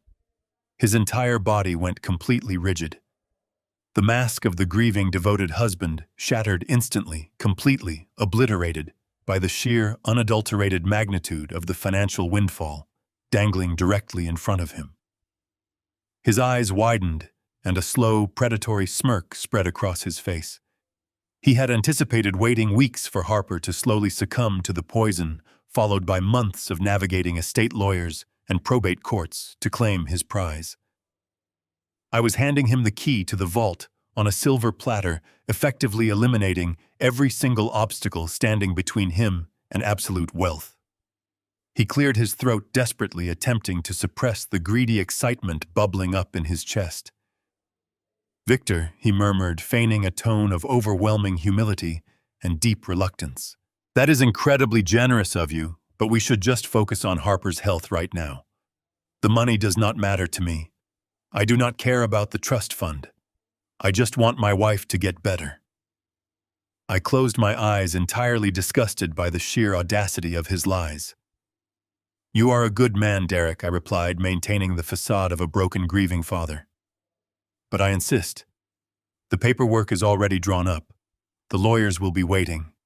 Just bring her to the hotel. We will keep it brief so she can go right back to bed. Please do this for me. Let an old man have some peace of mind." Derek's greed effortlessly eclipsed his standard operational caution. The prospect of walking away with $15 million in untraceable liquid assets tonight was simply an offer his criminal mind could never refuse. He agreed to the meeting, promising to bring Harper and Monica to the hotel exactly on time. I ended the call and lowered the telephone to the surface of my desk. I watched the monitor as Derek immediately sprinted down the staircase, rushing to find Monica in the kitchen to share the triumphant news of their ultimate victory. They were celebrating a massive payday that would never arrive. I locked my computer, grabbed my heavy wool overcoat, and walked out of my corporate office for the final time today. The drive to the Four Seasons Hotel was remarkably calm. The chaotic storm of emotions that had plagued me for days had entirely vanished, leaving behind a sterile clinical focus. I arrived at the luxurious hotel and bypassed the crowded main lobby, utilizing a private service elevator to reach the exclusive executive suites on the top floor. I stepped out into a lavishly decorated corridor and walked straight toward the heavy double doors of the designated VIP dining room. I pushed the brass handles inward and stepped inside the expansive, dimly lit space. The room was absolutely breathtaking, featuring a massive mahogany dining table, brilliant crystal chandeliers, and vast floor-to-ceiling windows, offering a sweeping panoramic view of the illuminated city skyline. But I was not interested in the luxurious decor or the stunning architecture. I was focused entirely on the precise, highly calculated movements of the specialized men currently occupying the room. Martin Cole was standing firmly near the grand windows, his posture rigid and commanding. He was holding a detailed tactical floor plan, issuing low, sharp commands to the individuals moving efficiently around him in the shadows. I walked slowly across the plush, intricately patterned carpet, taking in the scene with a profound sense of dark, grim satisfaction. The elaborate trap was finally set. The financial bait hung perfectly on a secure, inescapable hook, ready to snap shut permanently. I stood in the center of the empty VIP room at the Four Seasons, my hands resting casually in my pockets, and gave a final, solemn nod to Martin Cole, who was currently dressing 6 undercover federal agents as elegant banquet waiters. This was the end. Tonight, the heavy double doors of the VIP dining room swung open at exactly 8 o'clock. Derek and Monica stepped across the threshold, and the sheer audacity of their appearance nearly made my blood boil over.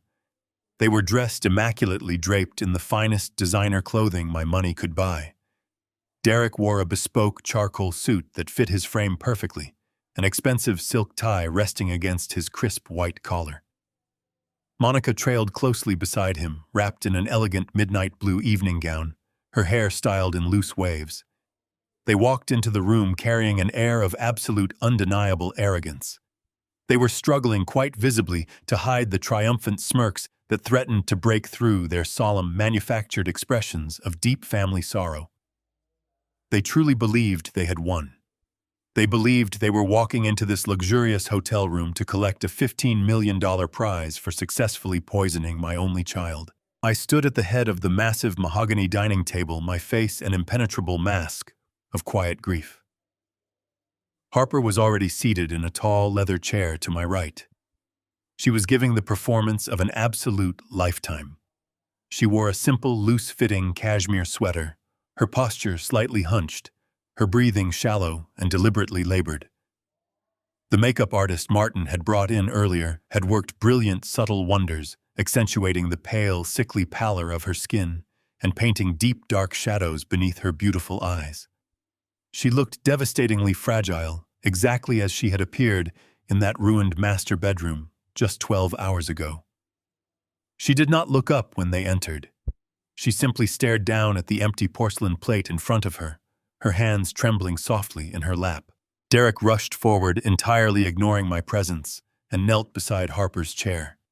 He took her fragile, trembling hands in his, pressing them against his cheek with a sickening display of false devotion. He whispered soft, meaningless comforts into her ear, asking her if she was warm enough, if the car ride had been too exhausting, if she needed a glass of water. Harper played her part flawlessly. She offered a weak, fluttering sigh, leaning her head back against the leather upholstery, and murmured that she was simply tired, but wanted to be here for him. It took every ounce of physical restraint I possessed not to draw my weapon and end his miserable life right there on the patterned carpet. Monica took a seat on the opposite side of the table, folding her hands neatly in her lap. She offered me a sympathetic, mournful nod, playing the role of the quiet, supportive cousin with practiced ease. I returned her nod with a slow, deliberate blink, masking the lethal hatred burning behind my eyes. Victor, Derek said, standing up and taking the seat to Harper's left. I cannot even begin to tell you how deeply I appreciate this. I know how incredibly difficult this entire situation has been for you.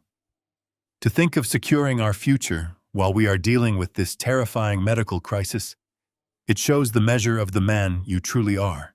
I took my seat at the head of the table, resting my hands flat against the polished wood. You are family now, Derek, I said, my voice dropping to a low, gravelly register. I only want what is absolutely best for my daughter. I need to know she is taken care of, and I need to know that the man holding her heart is prepared for whatever the future might bring. Derek leaned forward, his eyes shining with a dark, hungry anticipation that he could no longer fully conceal.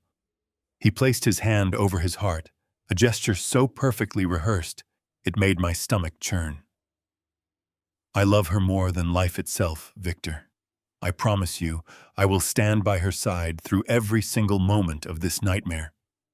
And I swear to you, I will honor your money.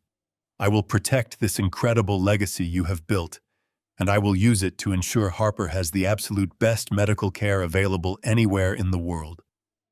Whatever it takes, whatever she needs, I will make it happen. I will not let you down. Will. The sheer, staggering hypocrisy of his speech echoed through the quiet VIP room.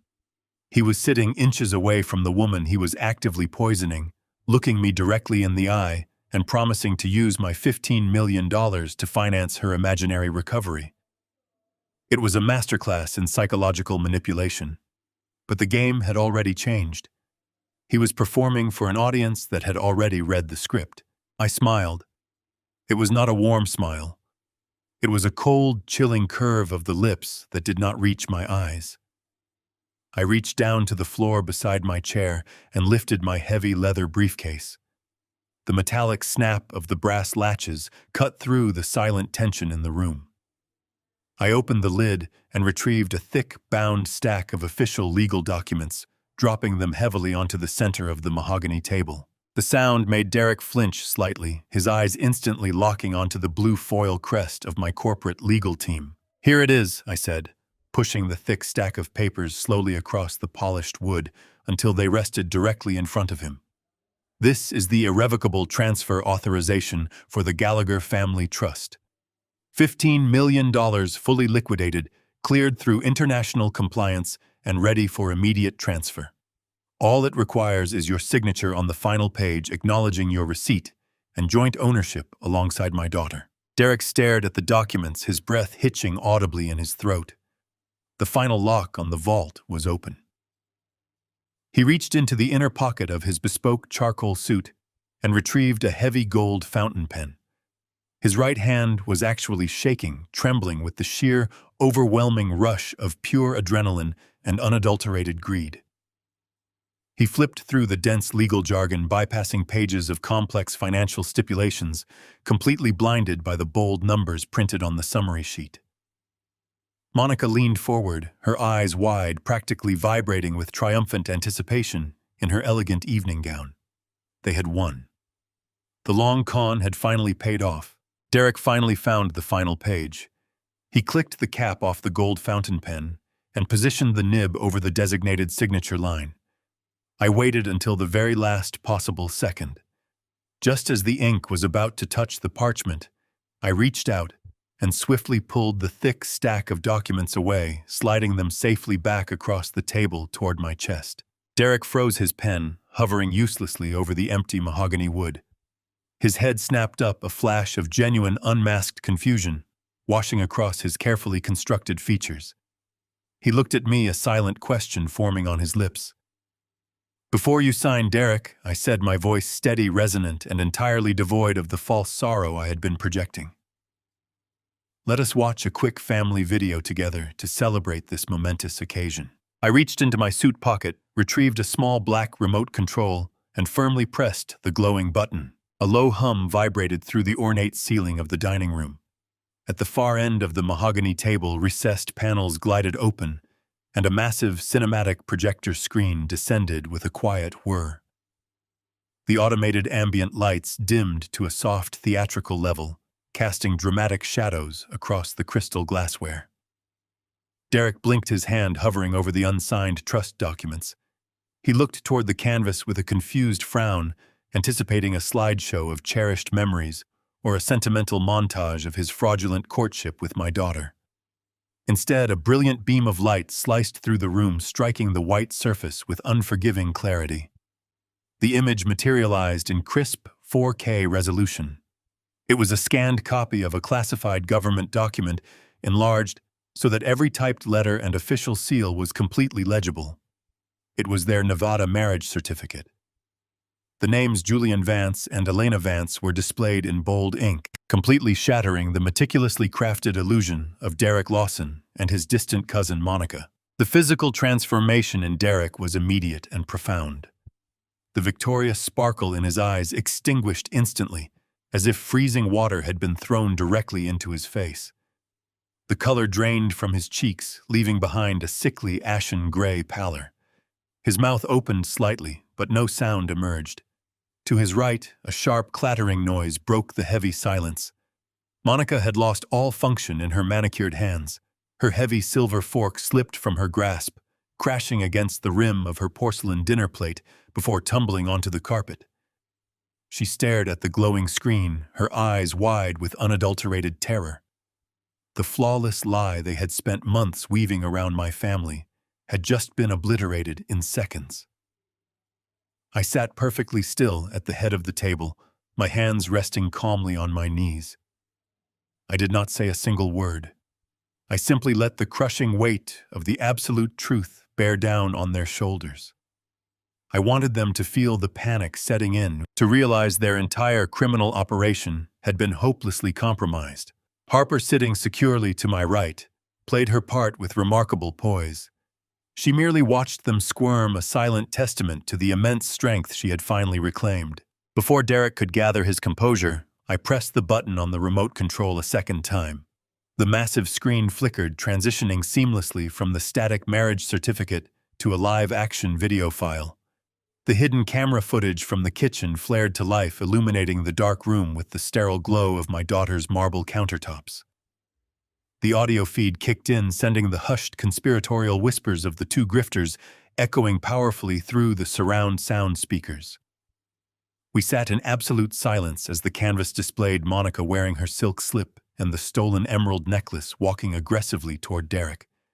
The video showed her wrapping her arms around his neck, pulling him down into a passionate kiss.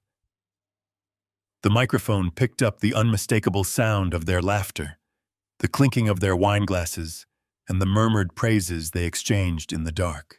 The undeniable proof of their romantic relationship and malicious partnership was playing out in high definition for the entire room to witness. Monica shrank backward into her leather chair, pulling her evening gown tighter around her shoulders, as if she could hide from the glaring light of her ultimate deceit. She looked physically ill, her chest heaving with rapid breaths as her eyes darted frantically toward the exit. I did not give them a moment to process the ruin of their constructed facade. I pressed the remote control for the third and final time. The screen cut instantly to the footage captured by the micro camera hidden inside the ventilation duct of Derek's private study. The angle provided a panoramic view of his desk and the towering bookshelves. Derek's eyes darted wildly around the room, searching for an escape route, as he watched his own digital ghost walk across the illuminated screen. The high-definition video displayed him unlocking the hidden steel safe behind the false wooden panels. It showed him pulling out the small velvet box and placing it directly in the center of the desk. My stomach churned violently with familiar rage as the footage zoomed in slightly, capturing the exact horrifying moment he removed the deadly syringe and the vial of clear, toxic liquid. But the visual evidence was only half of the execution. I had synchronized the video perfectly with the enhanced audio file I had meticulously extracted from the previous night, ensuring that every sinister syllable of their murderous conversation was broadcast loud and clear. The undeniable sound of Monica's cruel, bored irritation filled the dining room. How much longer her recorded voice sneered through the speakers, dripping with absolute contempt. "The whining is driving me crazy. If I have to listen to her cry about her stomach cramps for one more day, I am going to lose my mind." Then came Derek's soothing, monstrous reply. "The doctor I bribed said her heart is failing exactly on schedule. The heavy metals in those drops mimic congenital heart disease perfectly. 3 more weeks she dies naturally, and the $15 million trust automatically transfers to her grieving husband. The old man will be too busy crying to notice. The audio file concluded with the sickening sound of their shared triumphant laughter. The silence that crashed into the room immediately after the video ended was suffocating. The air felt dense, charged with a lethal electric tension. I looked directly at Derek. His chest was rising and falling in sharp, desperate gasps. He was staring at the dark screen, realizing that he had just watched a broadcast of his own murder confession. The trap had not just snapped shut, it had crushed him entirely. Derek's survival instincts finally shattered his paralysis. He jumped up from the table, his knee slamming into the wooden chair behind him. The chair tipped backward, crashing loudly against the floorboards. His face was twisted into a mask of feral, cornered panic. He pointed a trembling finger directly at me, spittle flying from his lips as he screamed, "This is completely illegal. You cannot record me inside my own house. You have absolutely no right. None of this is admissible. You set me up." He lunged to his right, grabbing Monica roughly by the arm and hauling her to her feet. "We are leaving right now," he shouted, dragging her stumbling frame toward the double doors of the dining room. "Do not try to stop us, Victor. You have nothing." But before his hand could brush against the brass handle of the exit, the atmosphere in the room shifted with terrifying precision. The 4 waiters who had been standing silently against the perimeter walls throughout the presentation moved forward in perfect unison. They stepped directly into Derek's path, effectively sealing the exit. In a single fluid motion, all 4 men reached into the lapels of their tailored uniforms and pulled back their suit jackets. The dim lighting caught the metallic glint of heavy federal law enforcement badges pinned to their belts, resting next to holstered matte black firearms. The metallic gleam of the federal badges caught the ambient light of the crystal chandeliers, sending a blinding shockwave of reality straight into Derek's rapidly collapsing world. He blinked rapidly, desperately, trying to comprehend the sudden nightmare unfolding around him. For a fraction of a second, the room descended into a vacuum of absolute silence, the kind of stillness that precedes a catastrophic explosion. Then, pure, unadulterated chaos erupted. Monica was the very first to break. The cool, calculating grifter who had just been captured on high-definition video, plotting my daughter's murder, instantly dissolved into a frantic, sobbing mess. She violently ripped her arm out of Derek's tightening grasp, stumbling backward until her spine hit the heavy mahogany table. She threw her hands up into the air, her voice cracking into a shrill, hysterical shriek. "I had nothing to do with this."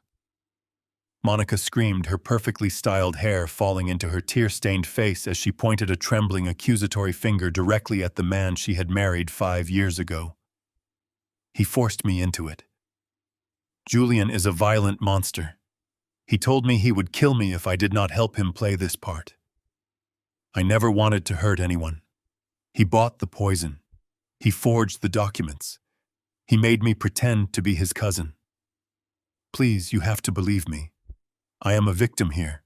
Derek stared at his wife, his jaw unhinging in a mixture of profound shock and homicidal rage.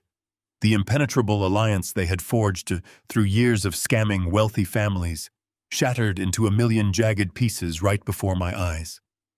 There is absolutely no honor among thieves, and Monica was practically begging the federal agents to put the entire weight of the prosecution square on his shoulders. "Shut your lying mouth, Elena," Derek roared, lunging toward her with his hands outstretched, his polished facade entirely replaced by the rabid desperation of a trapped animal. Before he could take a second step, 2 of the undercover federal agents surged forward with terrifying, practiced speed. They slammed Derek hard against the back of his leather dining chair, forcing his chest onto the upholstery and driving his knees violently into the plush-patterned carpet. The heavy thud of his body hitting the floor echoed loudly through the VIP room. The fight drained out of Derek the moment his knees struck the ground. The smooth, arrogant investment banker who had confidently strolled into the Four Seasons to claim a $15 million prize was completely gone. In his place was a pathetic, weeping coward. He looked up at me from the floor. His expensive suit wrinkled his face slick with a cold, terrifying sweat. "Victor, please." Derek begged, tears streaming down his face, pooling in the corners of his mouth. "You are a seasoned, logical businessman. You understand how the ruthless world works. You know what it takes to secure a financial future. This was not personal. I never hated your daughter. It was just business, Victor. A financial transaction. You can keep the money. You can keep the trust. Just let me walk out of that door. I will sign a written confession tonight. I will give you back every single cent you spent on the wedding. Please just let me walk away." I looked down at the weeping man, my expression carved from solid ice. He was bargaining for his freedom by calling the slow, agonizing poisoning of my only child a simple financial transaction. Beside me, the soft rustling of fabric drew my attention. Harper, who had been sitting quietly in her chair, perfectly executing the role of a dying, broken woman, slowly pushed herself up to her feet. The hunched posture was entirely gone. The shallow, labored breathing had completely vanished. She stood tall, her spine perfectly straight, the innate, undeniable strength of the Gallagher bloodline radiating from every inch of her posture. The pale, sickly pallor seemed to fade away, replaced by a fierce, burning flush of profound, righteous fury. She walked slowly around the edge of the massive mahogany table, her footsteps silent but incredibly heavy with absolute, undeniable purpose. Derek stopped begging the moment he saw her approaching his prone form. He looked up at the woman he believed he had successfully pushed to the very brink of physical death. His tear-filled eyes widened in absolute staggering disbelief as he realized she was not weak. She was not failing, and she was certainly not dying in that bed. Harper stopped directly in front of him. She looked down at the man who had lied to her, manipulated her, and systematically tried to end her life. Her gaze was not filled with sadness or heartbreak. It was filled with pure, unadulterated, absolute disgust. She looked at him as if he were nothing more than a poisonous insect writhing pathetically on the floor of my dining room. Derek opened his trembling mouth, perhaps to offer another pathetic lie, perhaps to beg for a mercy he fundamentally did not deserve. Harper did not let him speak a single syllable. She pulled her right arm back and slapped him across the face with a ferocious, devastating force that completely defied her delicate physical appearance. The visceral, cracking sound of her palm striking his cheek echoed like a gunshot through the cavernous VIP dining room. Derek's head snapped violently to the side, a bright red mark instantly blooming across his pale skin. He slumped further toward the carpet, completely stunned into silence by the sheer magnitude of her strike. Harper leaned down, bringing her face mere inches from his ear. "Consider this a divorce," she whispered, her voice colder and sharper than a surgeon's scalpel. She stood back up, turning her back on him completely, and walked back over to stand by my side. She did not look at him again. She had reclaimed her power, her agency, and her life in a single defining moment of absolute strength. I felt a surge of overwhelming pride swell in my chest. My daughter was not a victim. She was a survivor. Martin Cole stepped forward, his severe, weathered face devoid of any sympathy. He nodded to the federal agents holding Derek on the ground, then gestured toward Monica, who was still weeping hysterically against the edge of the mahogany table. The sharp, metallic click of heavy steel handcuffs ratcheting tightly around Derek's wrists filled the room, a beautiful, definitive sound of absolute justice. A second later, another set of cuffs locked Monica's trembling hands securely behind her back. Martin began reading them their rights, his deep voice carrying the unyielding weight of the federal legal system. We did not allow them the dignity of a private, discreet exit. I wanted the entire city to witness their spectacular, humiliating downfall. Martin and his highly trained agents dragged the two screaming grifters out of the VIP room, forcing them to walk through the bustling, brilliantly illuminated main kitchen and out into the grand, opulent lobby of the Four Seasons. The elite of Chicago stopped and stared in shock. They watched in silence as the perfect groom and his cousin were hauled away like trash. The silence that settled over the VIP room after their screaming faded down the elevator shaft was profound. Harper stood beside me, her breathing steady, her eyes incredibly clear. We had successfully excised the cancer from our family, but the operation was not entirely finished. The physical arrest was merely the opening salvo in a comprehensive campaign of absolute destruction I had prepared for Derek Lawson. By the time the federal transport vans arrived at the downtown detention center to process the prisoners, my legal team had already initiated the financial slaughter. Eleanor and Martin had coordinated a flawless, simultaneous strike. Every single bank account, investment portfolio, and hidden offshore asset tied to Derek or his fraudulent aliases was instantly frozen by federal mandate. The trap I had laid in the VIP room was exceptionally thorough and incredibly precise. The digital transfer document Derek had been so eager to sign was not actually connected to the Gallagher family trust. It was tethered to a heavily monitored dummy account, established in direct coordination with the federal authorities. The moment he had verbalized his intent to sign and officially claim the funds, he had formally triggered a sweeping wire fraud indictment. There would be no escape, no clever legal maneuvering, and absolutely no plea deals. The morning sun rose over Chicago, casting a brilliant, purifying light across the towering city skyline. I did not bother trying to sleep.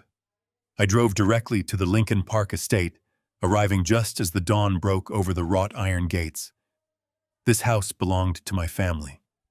It was a fortress of our legacy, and it had been temporarily infested by parasites. I unlocked the heavy oak doors and stepped into the grand foyer. I had already dispatched a team of specialized private contractors.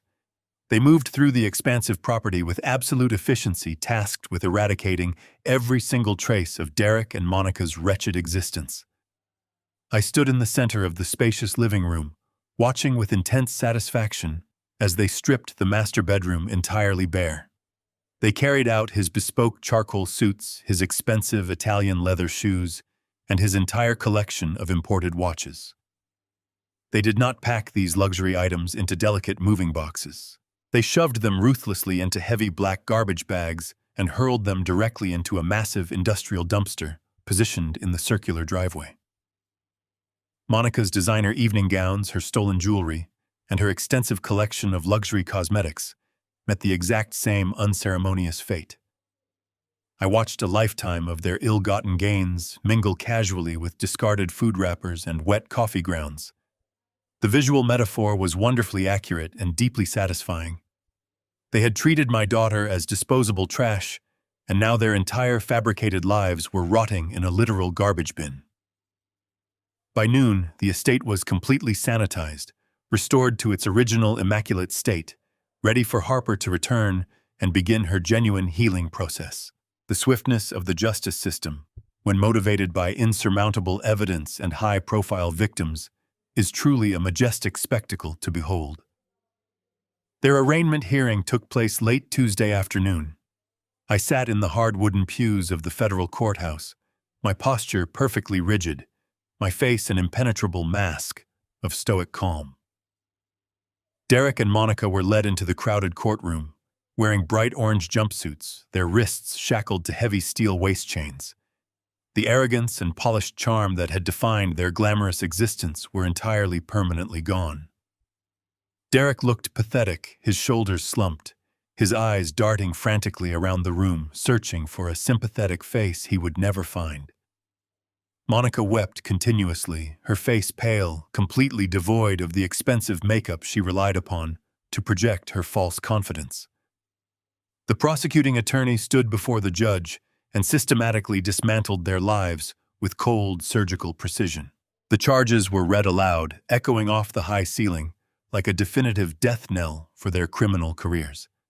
Attempted murder in the first degree, conspiracy to commit murder, aggravated bigamy, grand larceny, and multiple irrefutable counts of federal wire fraud. The judge, a stern woman with absolutely no tolerance for violent grifters, took one look at the mountain of undeniable digital evidence and the detailed toxicology reports. She slammed her wooden gavel down with a satisfying authoritative crack, denying them bail immediately and declaring them extreme flight risks. They were remanded to federal custody to await a highly publicized trial they had absolutely no chance of ever winning. The prosecutor estimated they would each receive mandatory sentences of at least 25 years in a maximum security federal prison. They would spend the rest of their natural lives locked inside concrete cages, entirely stripped of the wealth, freedom, and luxury they had so desperately tried to steal. I returned to my corporate office just as the evening shadows began to stretch across the bustling city below. The towering glass windows offered a commanding view of the glowing metropolis, a vast world I had fought ruthlessly to conquer, build, and strictly protect. I walked over to the polished mahogany bar, poured myself a generous measure of rare aged scotch, and took my seat behind the expansive leather chair. I turned on the large flat-screen television mounted on the far wall. The local evening news broadcast was running the sensational story as their lead-breaking headline. The serious anchor detailed the shocking, unprecedented arrest of the prominent investment banker and the miraculous, dramatic survival of the Gallagher heiress. They displayed the chaotic footage of Derek being forced into the back of a police cruiser outside the hotel, his face shielded by a trembling hand. I raised my heavy crystal glass to the bright screen, offering a silent, deeply triumphant toast to his absolute, unmitigated ruin. I took a slow, savoring sip of the amber liquid, feeling the warm, pleasant burn travel smoothly down my throat. The storm that had threatened to destroy my family was finally completely over. Harper was entirely safe, resting comfortably in her rightful sanitized home, surrounded by genuine, unwavering love and elite medical care designed to completely flush the remaining toxic heavy metals from her fragile system. She would recover fully, both physically and emotionally, and she would emerge from this nightmare stronger, wiser, and remarkably resilient. I placed the crystal glass gently onto the surface of my desk and pulled my silver laptop toward me. I opened the highly encrypted surveillance program that had monitored every single breath, whisper, and movement Derek took inside my house.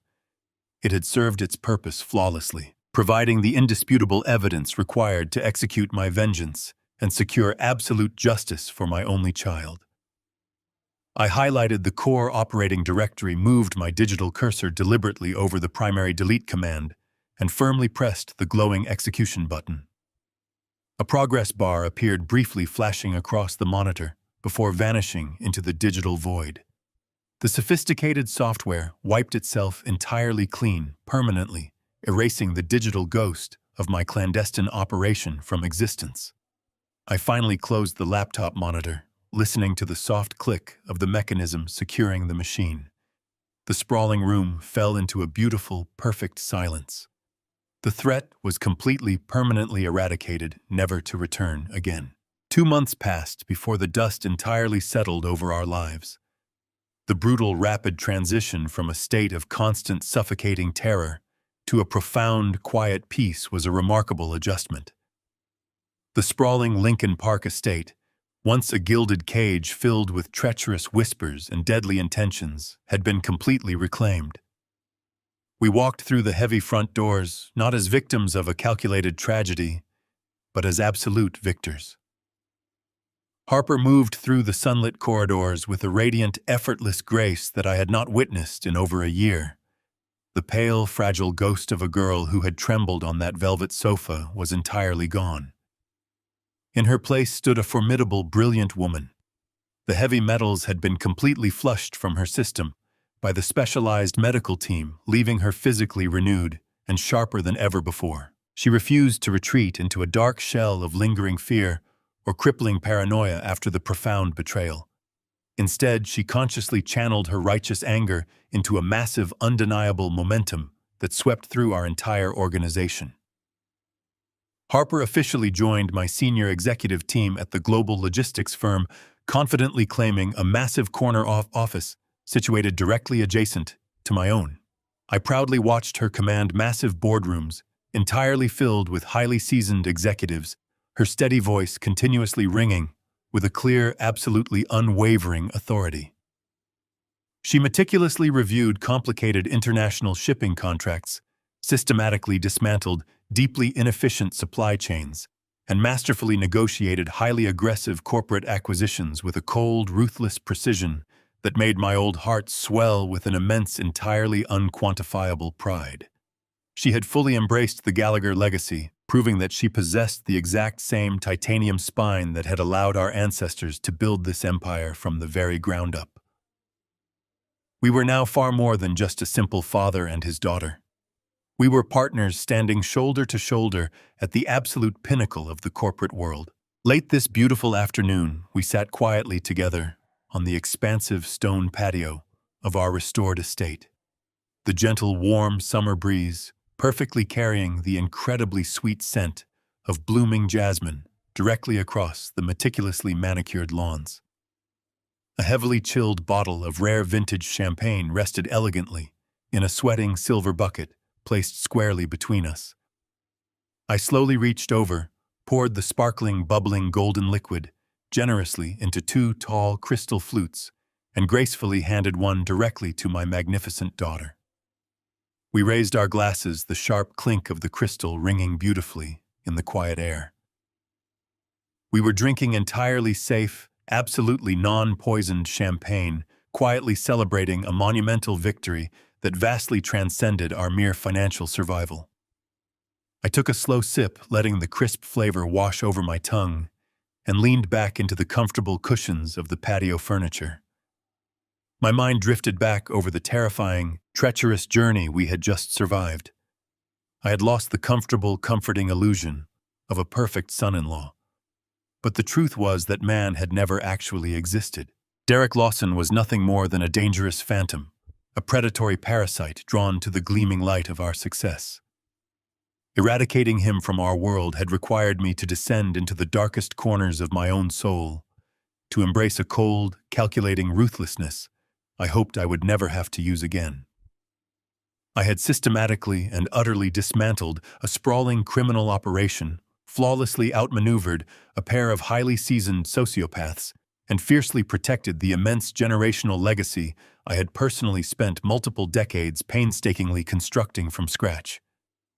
But looking at Harper now, seeing the bright, genuine smile illuminating her beautiful face, I knew every single moment of that dark ordeal had been entirely worth the price. I had successfully protected my blood and my empire from absolute ruin. We had walked through the roaring fires of betrayal and emerged completely unscathed, forever bound together by an unbreakable, enduring bond of absolute loyalty, profound trust, and triumphant survival. Life teaches us that the brightest smiles often hide the darkest intentions.